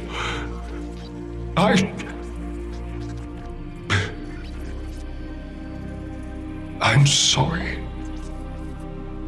Walk, walk, walk, walk, walk, walk, walk. In this scene, we learn a lot more about their relationships. Loid caring for the Cavia, choosing to see their value, and wishing to save them by finding a cure to void sickness. Yet the Cavia are preoccupied with coming to terms with sapience and mortality, coming to terms with the fact that Albrecht and Trati saw them as nothing more than disposable fodder for experimentation. This idea that Papa had some grand plan for them was just a pleasant fabrication Fibonacci invented for himself.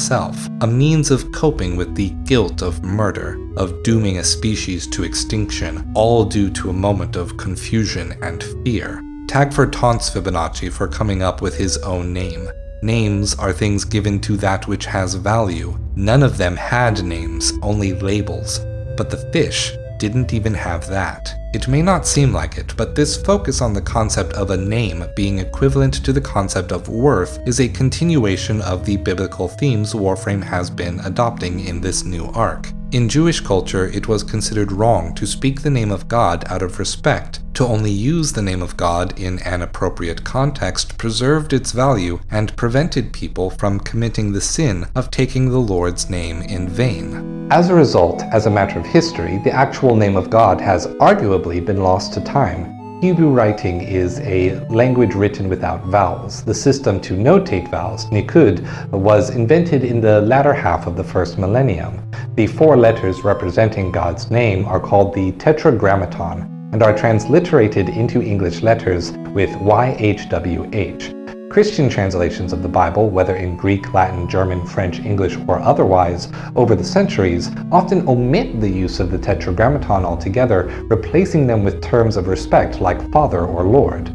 The 2 most commonly asserted pronunciations are Yahweh and Jehovah, but cultural and ritualistic respect for the tetragrammaton is not the only way the Bible depicts the relationship between names and value. Genesis 2, verse 20 through 22.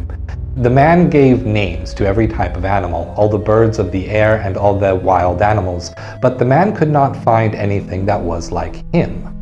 The act of giving names to the animals to define their value was an act of creation that God gave to humanity. The act of giving names was a value that set humanity apart from every other living thing. Or in Matthew 16, verse 17 and verse 18. Blessed are you, Simon, son of Jonah, for flesh and blood has not revealed this to you, but my heavenly Father. And I say to you, you are Peter, and on this rock I will build my church, and the gates of the netherworld will not prevail against it. Here, Jesus gives one of his followers a name that means stone or rock, to express both the stability of the faith, but also to assert that the church should not be thought of as an institution or a building, but as the community of people that make up the religion. For the Cavia, and perhaps for us as well, the question they face is what to do with this value of names if the thing that gave them rationality, their papa, their father, their god, is absent, aloof, or even indifferent to their worth. Tagfer's solution was to take that value of names back, to name himself, to name Min. Without realizing it, even in his unflinching faith in Papa, Fibonacci did much the same. He gave himself a name and a value that was never intended for him. Loid steps in to mediate the situation before it gets worse. All right. Tagfer, Fibonacci. Listen, I can work with the fish. The Murmur has to be kept in check. Tagfer, Like it or not, the fish is more clued in to Albrecht's diseased brain than I could ever be. If I'm going to find that prick, I need the fish. Tagfer, you won't regret this. I promise. Goes to show, fish. You ain't as smart as you'd like. And your promises are shit. I already do. He made you a widow, but he made me a murderer! Hey! Hey! Hey, hey, hey, hey, hey! If this is smart, I want to be dumb. Yell, yell, yell, yell, yell! Hit and hurt and hurt! We lost it all. We lost green and run and food want and smell follow and sky blue and Min. And all we got for all that losing are these big brains. Big brains in each other. And you want to lose that too. Brains by being dumb and each other by throwing us away. We're all we got. Nobody knows what it's like being us. Nobody but us. You're not mad at each other. You're mad at you. You can't hurt everything that hurt you. Sometimes things just hurt. Sometimes things not wrong. Sometimes things just are. We're all we have left. And you want that to die too. Knock it off! The sea rises. The light fails. lovers cling to each other and children cling to us. The moment we cease to hold each other, the moment we break faith with one another, the sea engulfs us, and the light goes out. What's that? Something from Albrecht's library. No. I mean, what's that? You don't look right. Shit. Neither do I. Loid? Your color. The void sickness is advancing. Remaking you the way the Murmur remakes everything. Loid? I'm close to a means to reverse the process. I think. You think? I need to return to my instruments. Forgive me. Bird 3. Bird? Hey. Bird?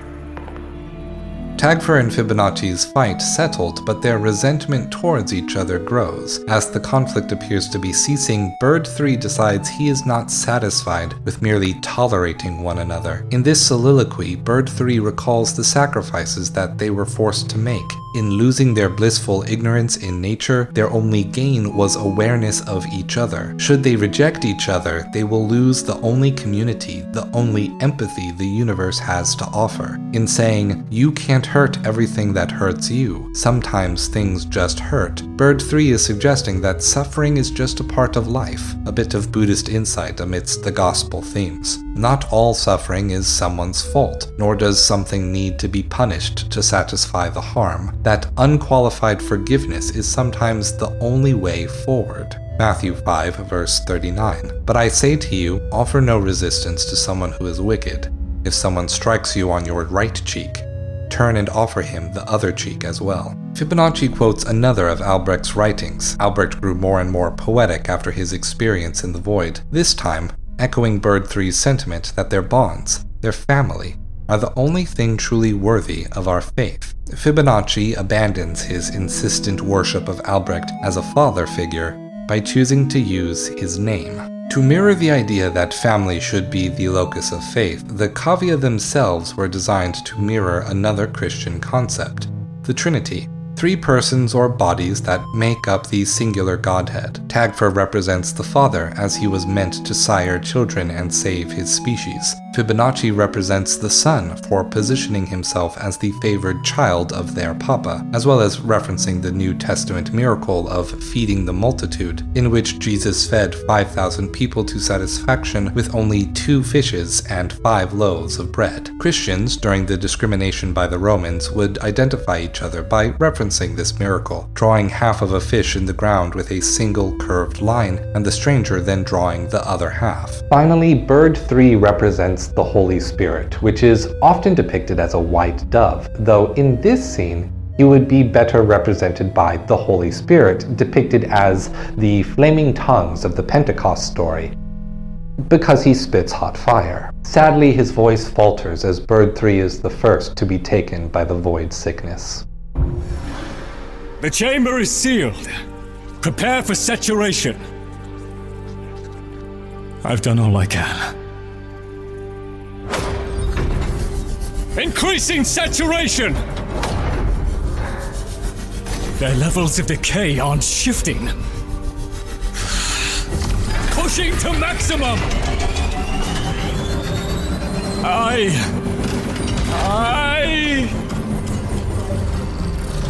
I'm sorry. I tried. I daren't open the chamber. The radiation in you.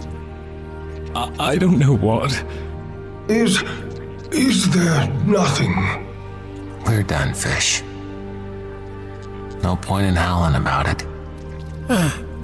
Just gonna sit down. Will we be like men now? We'll all get to meet her, Bird. Don't you worry about nothing. You can talk her ear off, and she'll love you for it. Bird? Bird? Tagfer. It's not your fault, Fib. We just played the hand we were dealt as best we could. Not your fault. None of our fault. Fib? So long, fish.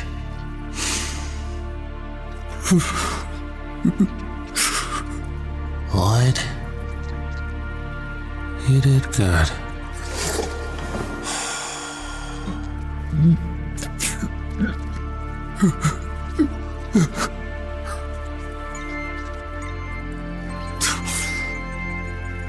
Bad comedy. Their void contamination levels are dropping. Of course. Huzzah. At least I'll be able to bury... Their contamination levels haven't dropped. They've... alchemized. You were dead. I guess it didn't take. There's definitely some weird crap going on with us right now. You want to explain this? We're... incandescent. Some kind of chromatic volatility? A side effect of void and anti-void and something I can't quite identify. A reaction that saved your lives, but did that? I look ridiculous! We look beautiful! We look purple! Not me. I want to be yellow. Good grief. How did he do that? I wanna be red. Whoa! Amazing. Amazing. I'm still purple. Everything's green, so everything's clean. Let's get you out of there. Everything is not green. Void! I'm green! I'm green! Loid places the Cavia into a device to remove the energy from their bodies. At first it fails, but in a literal deus ex machina, the god in the machine that comes to solve the plot's conflict in the theater of antiquity, the machine ends up doing something else. It creates in the Cavia the ability to express the probabilistic void energy as color. Once again, this is a biblical allegory from the story of Noah's Ark, where all the animals of the world were brought upon a boat to save them from the great flood, and the symbol of God's covenant with man to never again slay the entire world. Genesis 9 verse 16. The rainbow will be in the clouds, and I will look upon it, and remember the eternal covenant between God and every living creature of every kind that is found upon the earth. Only this time the rainbow is presented on their scales, feathers, and flesh. They embody the miracle. Listen, I only been thinking for a little while, and I think I might have been dead there for a bit, so maybe I'm not doing it right, but I know I'd have been dead for more than a bit if it wasn't for you. So anytime you want to go in that chamber and get irradiated and then killed and then come back as a rainbow like we did, I'll ask Mr. Loid to put it back together, and I'll be the one pulling the lever on ya. That's what they call returning a favor, I think. Anything for you, pal. You're a regular bird 4. Bird 3. What I wouldn't give for some of that optimism. Hey, listen. Thanks for, well, giving us a purpose. Stopping us breaking apart. Better to be alone together, right? The last little while has been the, well, happiest is a stretch, but least miserable. I've been since all this happened. We all owe you for saving what little we had left. But just so we're clear, when we find Albrecht, the old man is mine. Even if I have to go through Loid to get to him. We've had a few setbacks, but we are going to crack on. When the grandchildren were still very small, Kalimos fell sick. I did what I could, but there seemed to be no hope. Albrecht took Kalimos away, out of our sight. He told us she was recovering, and mustn't be disturbed. And one bright morning, Kalimos came running up to greet us. All better. I often wondered if he simply cloned her, and the original had died. If he did, he never gave any sign of it. So far as Albrecht was concerned, Kalimos was Kalimos. I'm glad the Cavia made it, Tenno.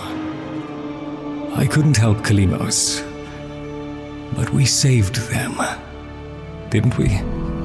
As the faction quests draw to an end, Loid tells us a story that may hint at the nature of the Kalimos sequence. Albrecht replaced the Entrati family's pet Gavat with a clone, remembering the Orokin's vain faith wherein aesthetics were valued as more true than facts. This would have been seen as an equivalent solution to curing a disease. If the clone is identical to Kalimos in all appearances, even down to the genetics, then it is Kalimos in fact. Loid clearly didn't share this perspective. Each and everything holds its own value that cannot simply be duplicated. Even if that value is only sentimental, you cannot fabricate your sentiment, your bonds. The Kalimos sequence could be named such because Albrecht intends to copy something, to replace an original with a surrogate, that, or a plan to discover whether or not he is one. As we complete missions in Albrecht's labs, we can run across a specter of his grimoire being protected by a specter of the man in the wall.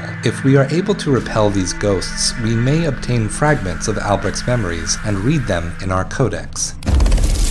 I wanted nothing but the ease of oblivion at first.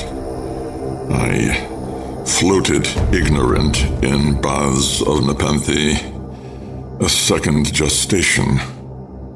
On seeing, on speaking, only rarely did my brain flicker errant light across the cave paintings still smeared on the interior of my skull. At sensation's edge, I knew a vague silhouette of Loid crooning motherly across the watery distances. The poetry my tongue was too blackened to recite.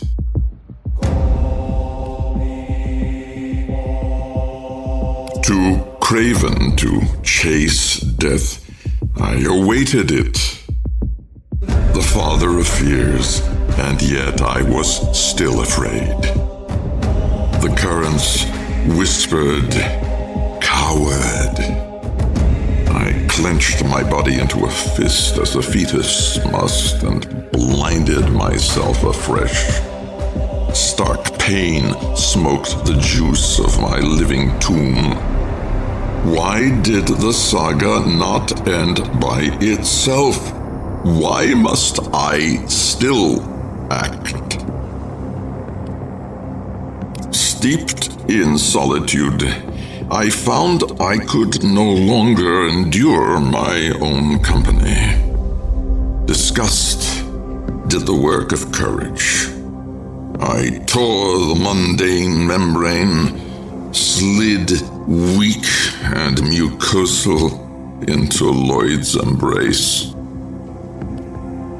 Loid nursed me then, tending first to the uprooted ruin of my eyes, then to the mouth, whose grin no longer hid behind flesh. The agony bit deep, but it was clean. Blameless love bled up from me. I had decided to live. I felt no certainty as I donned clothes rough and strange to the touch of new-grown skin. I had none of the selfless zeal of the soldier. The same cursed question still pursued me as it had before. Was I, even now, trapped in the rictus of the wall? The apparatus of logic would never yield an answer. Only resolute action remained. If I must be a demon, let me be an honest one. Let me prove my nature by what I do next. Purpose. Let me leave such blazing footprints behind me as no unclean thing would dare to walk in. Afraid of the potential that he was unwittingly acting as the demon he saw in the void, but unwilling to hasten the departure of his mortal coil, he chose isolation and inaction instead, both depressed and dependent on his partner to protect him. When this self-torture proved intolerable, it was Loid's love that gave Albrecht the vision necessary to try something else. Resistance.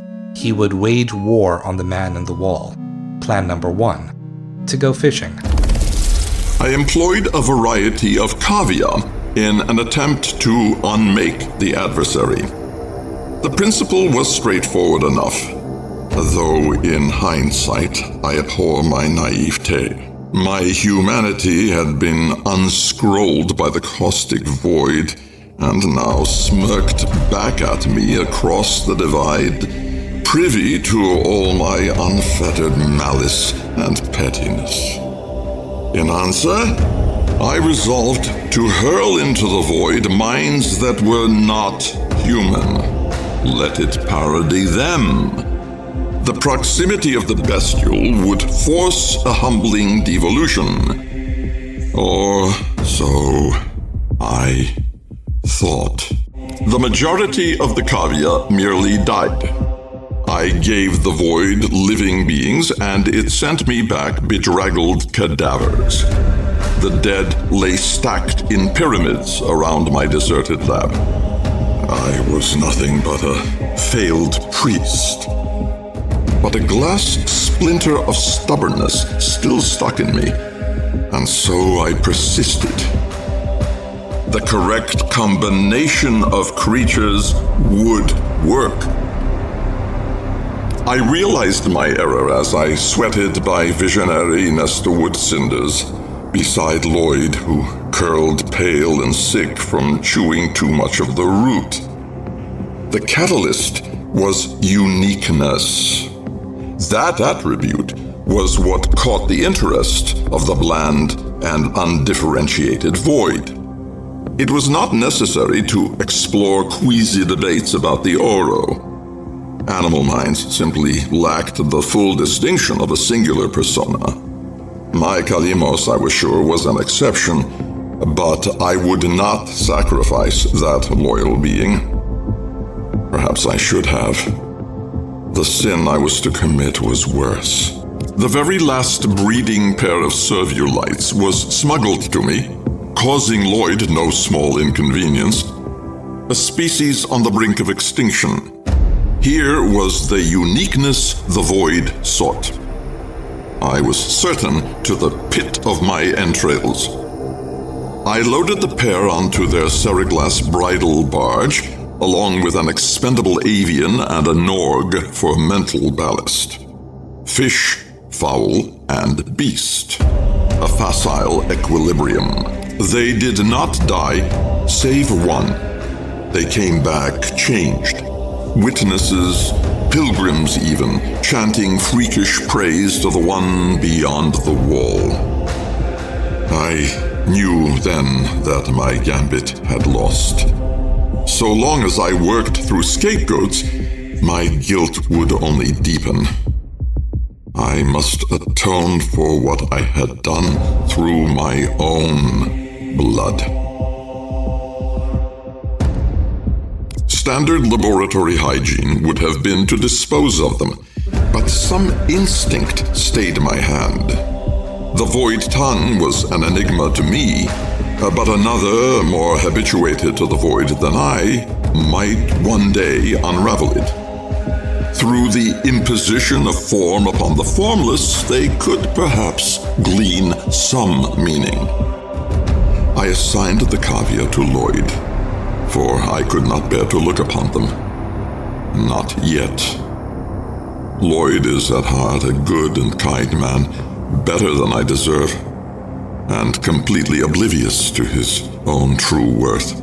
The Cavia's original purpose was to weaken the man in the wall by turning him into a lower sort of life form, one that Albrecht could manipulate. None of these attempts worked, and he chose to change course after the Cavia that we interact with returned with the ability to speak the void tongue. That little something that stayed his hand, to think these Cavia could prove to have some other use, was also likely Loid's influence, rather than a passing change of heart or moment of inspiration. Albrecht was taking cues from Loid's empathy for the creatures. In Duviri, I woke every day to the voice of my daughter. I recoiled from this at first, feeling the sting of conscience. I could not confront, even in semblance, the woman I had abandoned. Instead, I reinvented myself as a teacher, advising the Child King of the menace beyond his borders.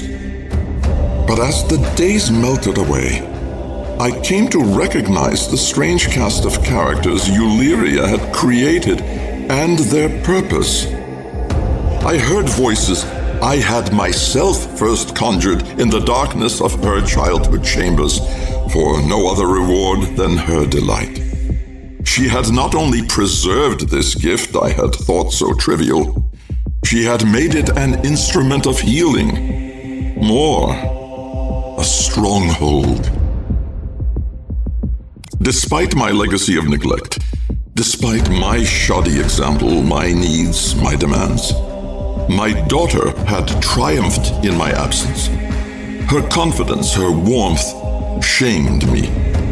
I had fled from the horror, but she had stood alongside the most vulnerable, those with the most to lose, and told them a different story. I did not perceive the significance of Ulia's stance at first. Her concern for the children was not merely pastoral attentiveness. It was a direct strike against the indifference. She was teaching the weak to be strong in the very places where those cold fingers would reach, and through her act of compassion, spitting in the face of alienation and despair. Could I do less? Shame is an inert state, but fertile. It primes the mind, bolstering it for repentance. I had thought to make a difference in Duviri, but Duviri had made a difference in me. My own daughter's creations, reverberating and growing in the womb of the void, had shown me another path than that of the indulgent coward. I was neither helpless nor irredeemable. Like she had, I could fight. I took inspiration from Ulia's example. To the people of Duviri, I bequeathed a legacy of cautionary stories. In them I spoke of fears that an infinity of spirals could not erase. I slipped away from those lands, silent and unnoticed, from their joys, their sadnesses, from the celebration in my honor. In her they already had all they needed. My work, I now understood, must proceed from a different point. I would confront the phantom of myself and deny it to the teeth.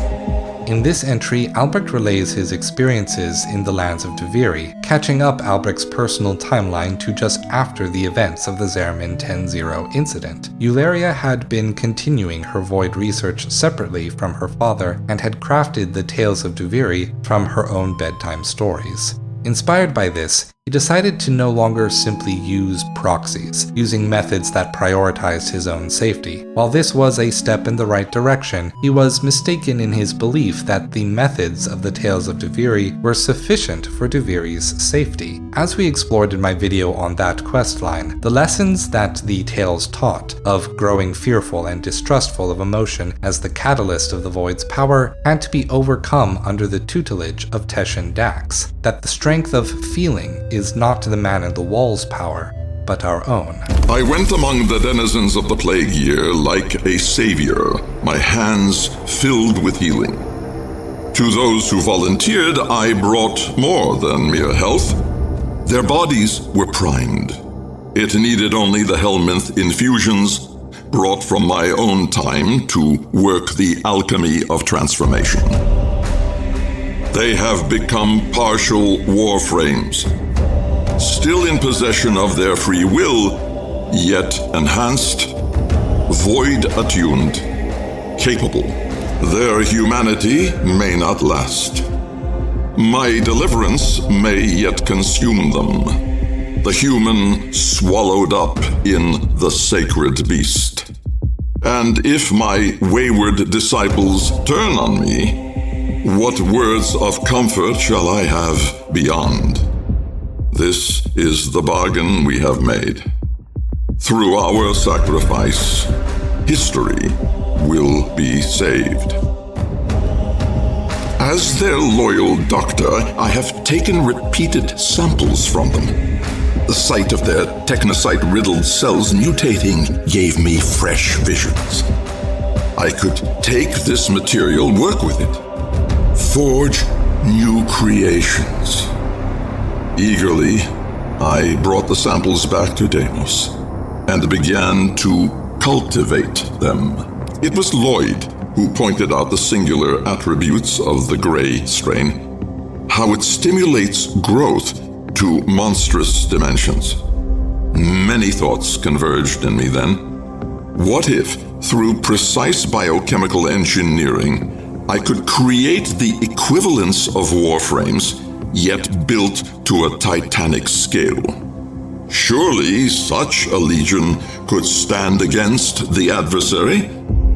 Assuming, of course, that an operator could be found. Not long after, the first of my vessels took form.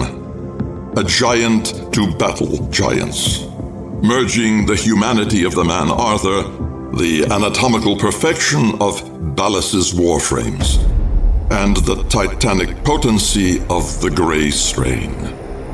My saviors. Albrecht, applying the principles of eternalism in his command over Void Portal technology, travels to 1999, a year in which a great plague spread across the Earth. Then and there, he uses the invigorating enhancements of the Helminth strain of technocytes to fashion a cure, while controlling the mutation to prevent a total loss of self. Such was a feature of Ballas's Warframe designs during the first generation that retained sapience, Warframes like Umbra, Kullervo, and Dante, though these early generations proved to be quite insubordinate to the plans of authority figures. A risk that Albrecht acknowledges and accepts in the hopes that these soldiers would prove sufficient weapons against the man in the wall. Experimentation on these old hosts developed a new strain of technocyte, the Gray strain, which would later emerge from Albrecht's lab and become a dominant presence on Deimos, allowing the infested to grow to titanic proportions, hence the creation of the vessels. This plan seems to have been set in motion before the beginning of the Second Dream, when the Zermin children would secretly become the souls piloting the later generation Warframes. All is in readiness. Loid will do as he is bid, though his eyes silently plead with me to choose another path. As I await my final crossing to the past, I ponder what role a scientist may play in so spiritual a matter as absolution. How in the alchemy of the soul, even repentance must necessarily be a calculated task. I will repair what I have broken, no more, no less. The scales must balance, and in such a monstrous penitence as this, I shall take no heed of the dust that may fall upon them on either side, the dust of petty lives. The builders of old tempered their mortar with blood to appease the most ancient of land spirits. We should have been so wise, yet it is not too late to learn. The sands fall, the circuit completes. I return to the place of the beginning. Let witless hordes bleat their disdain for every fervent plan. The deal is done, the die is cast. I end as I began.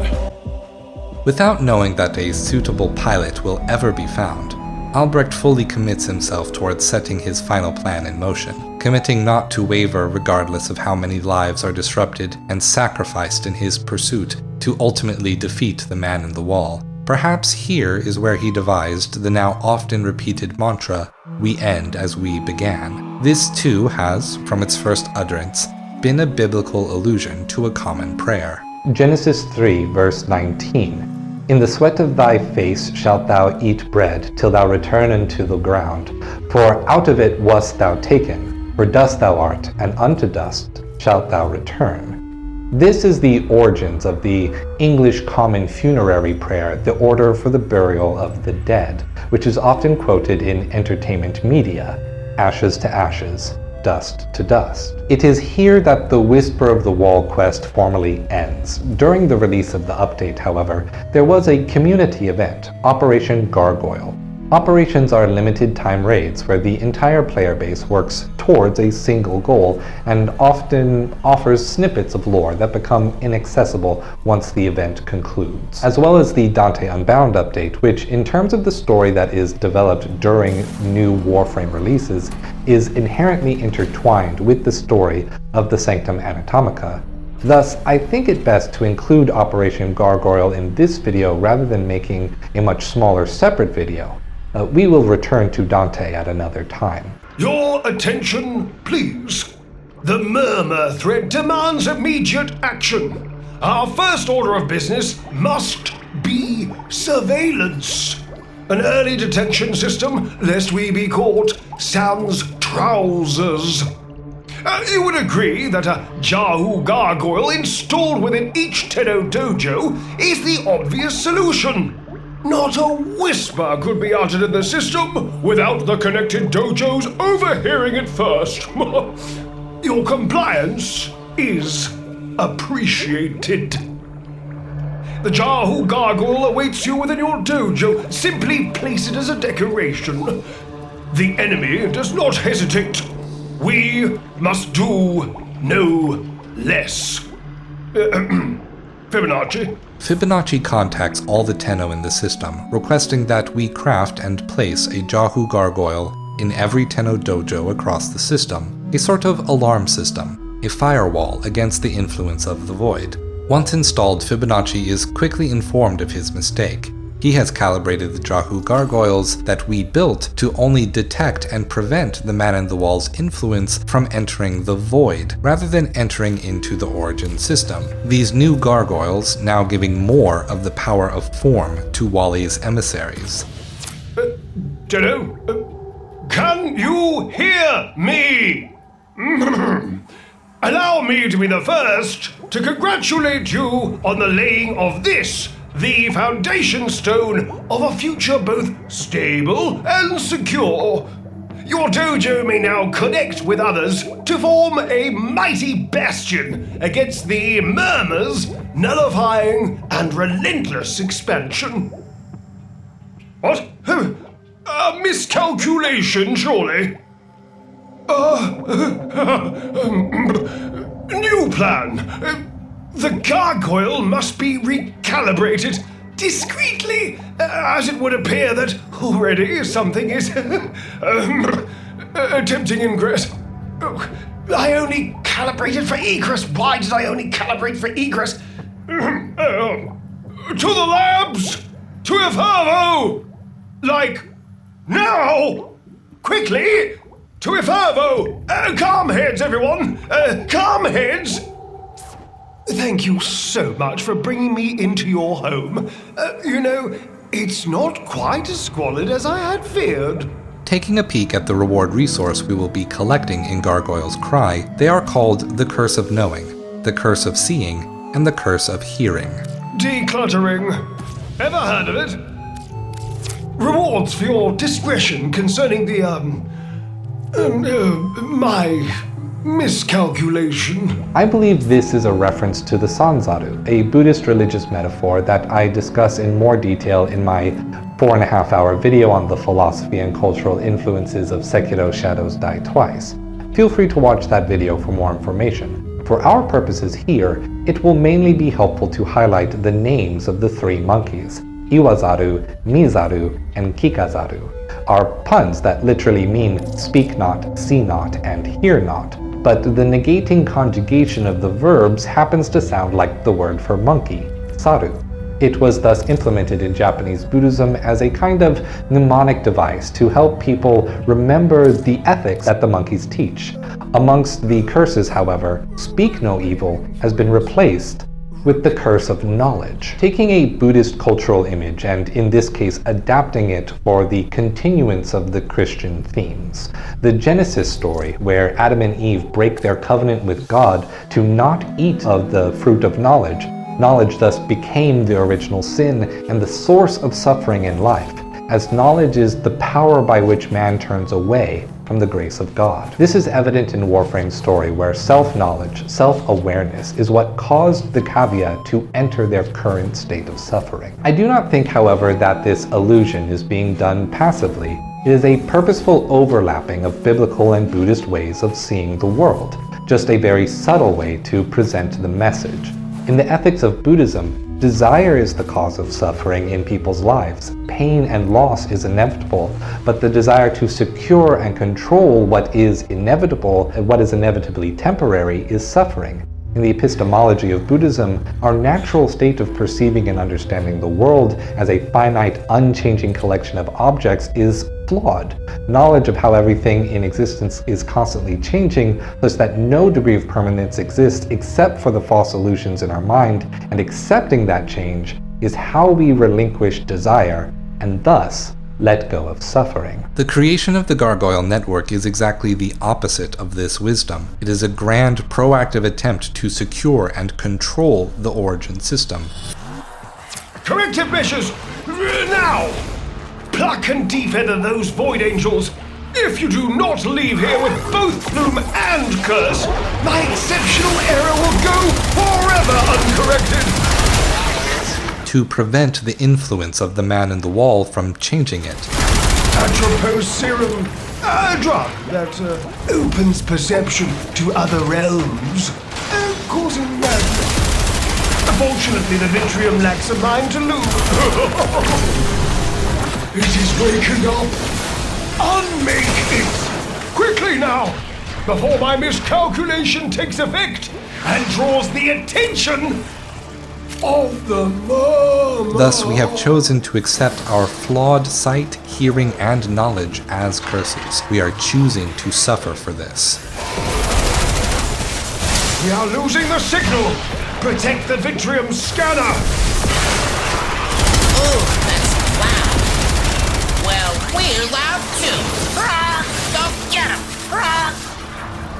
Within the sanctum, thanks to the Gargoyle network, the man in the wall is now able to send the full strength of its legion against the Tenno. Not only the Murmur, but the Void Angels from the Zeramin are here as well. Thus, the player must run a delicate balancing act of protecting the Vitrium to expose the Fragmented One and defeating the Void Angel at the same time.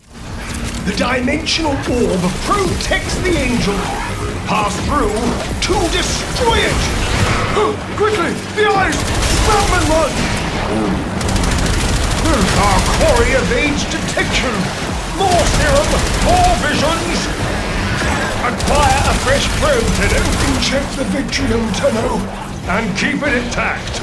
We require it to see on our behalf. Observe. The Murmur seeks to protect its eyes. Ha! I've got a Tenno! Then, of course, the Tenno win. Operations tend not to have a grand conclusion to the narrative setup. If you see any Warframe sporting the Khra signa, you will know that they weren't just sitting on their laurels when the Void Angels attacked. Success! The Victrium beholds the swarm! Ha ha ha!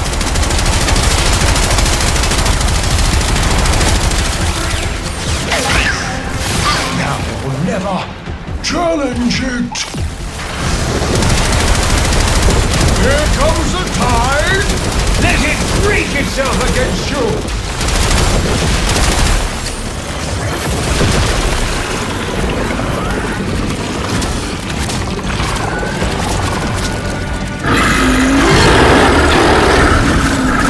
Manifest this one!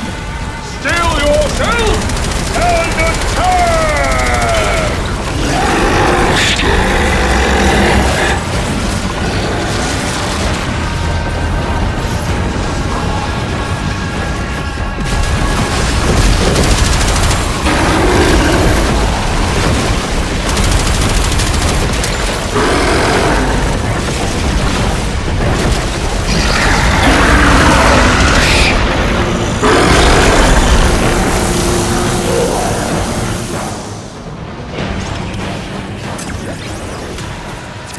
Must become curse-bearer for my error to be rectified. Seize it! I must compensate for the blind spot. In media, the laurel wreath is generally a symbol of leadership, of rule in the Roman Senate.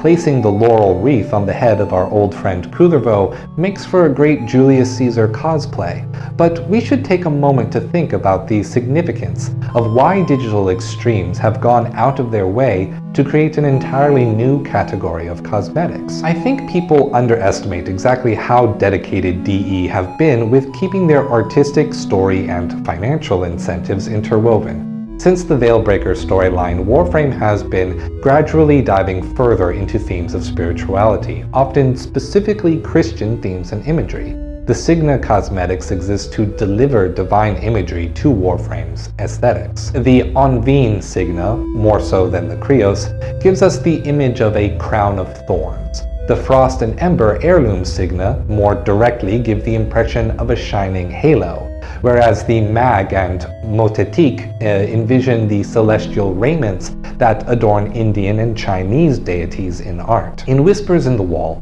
while we spend the duration preparing for the start of another war against this strange foreign enemy, we are instead called to remember not the history of blood that surrounds religious politics, but to the virtues we often fail to achieve, to reflect on what it means to grow when we experience sacrifice, or what it means to turn the other cheek when embroiled in the hatred of justifiable revenge. Warframe is not finished reflecting on and critiquing the philosophies of Christian doctrine. You know what is coming, but we have one more stop before we get there.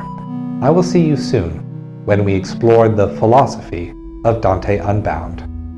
Stay true.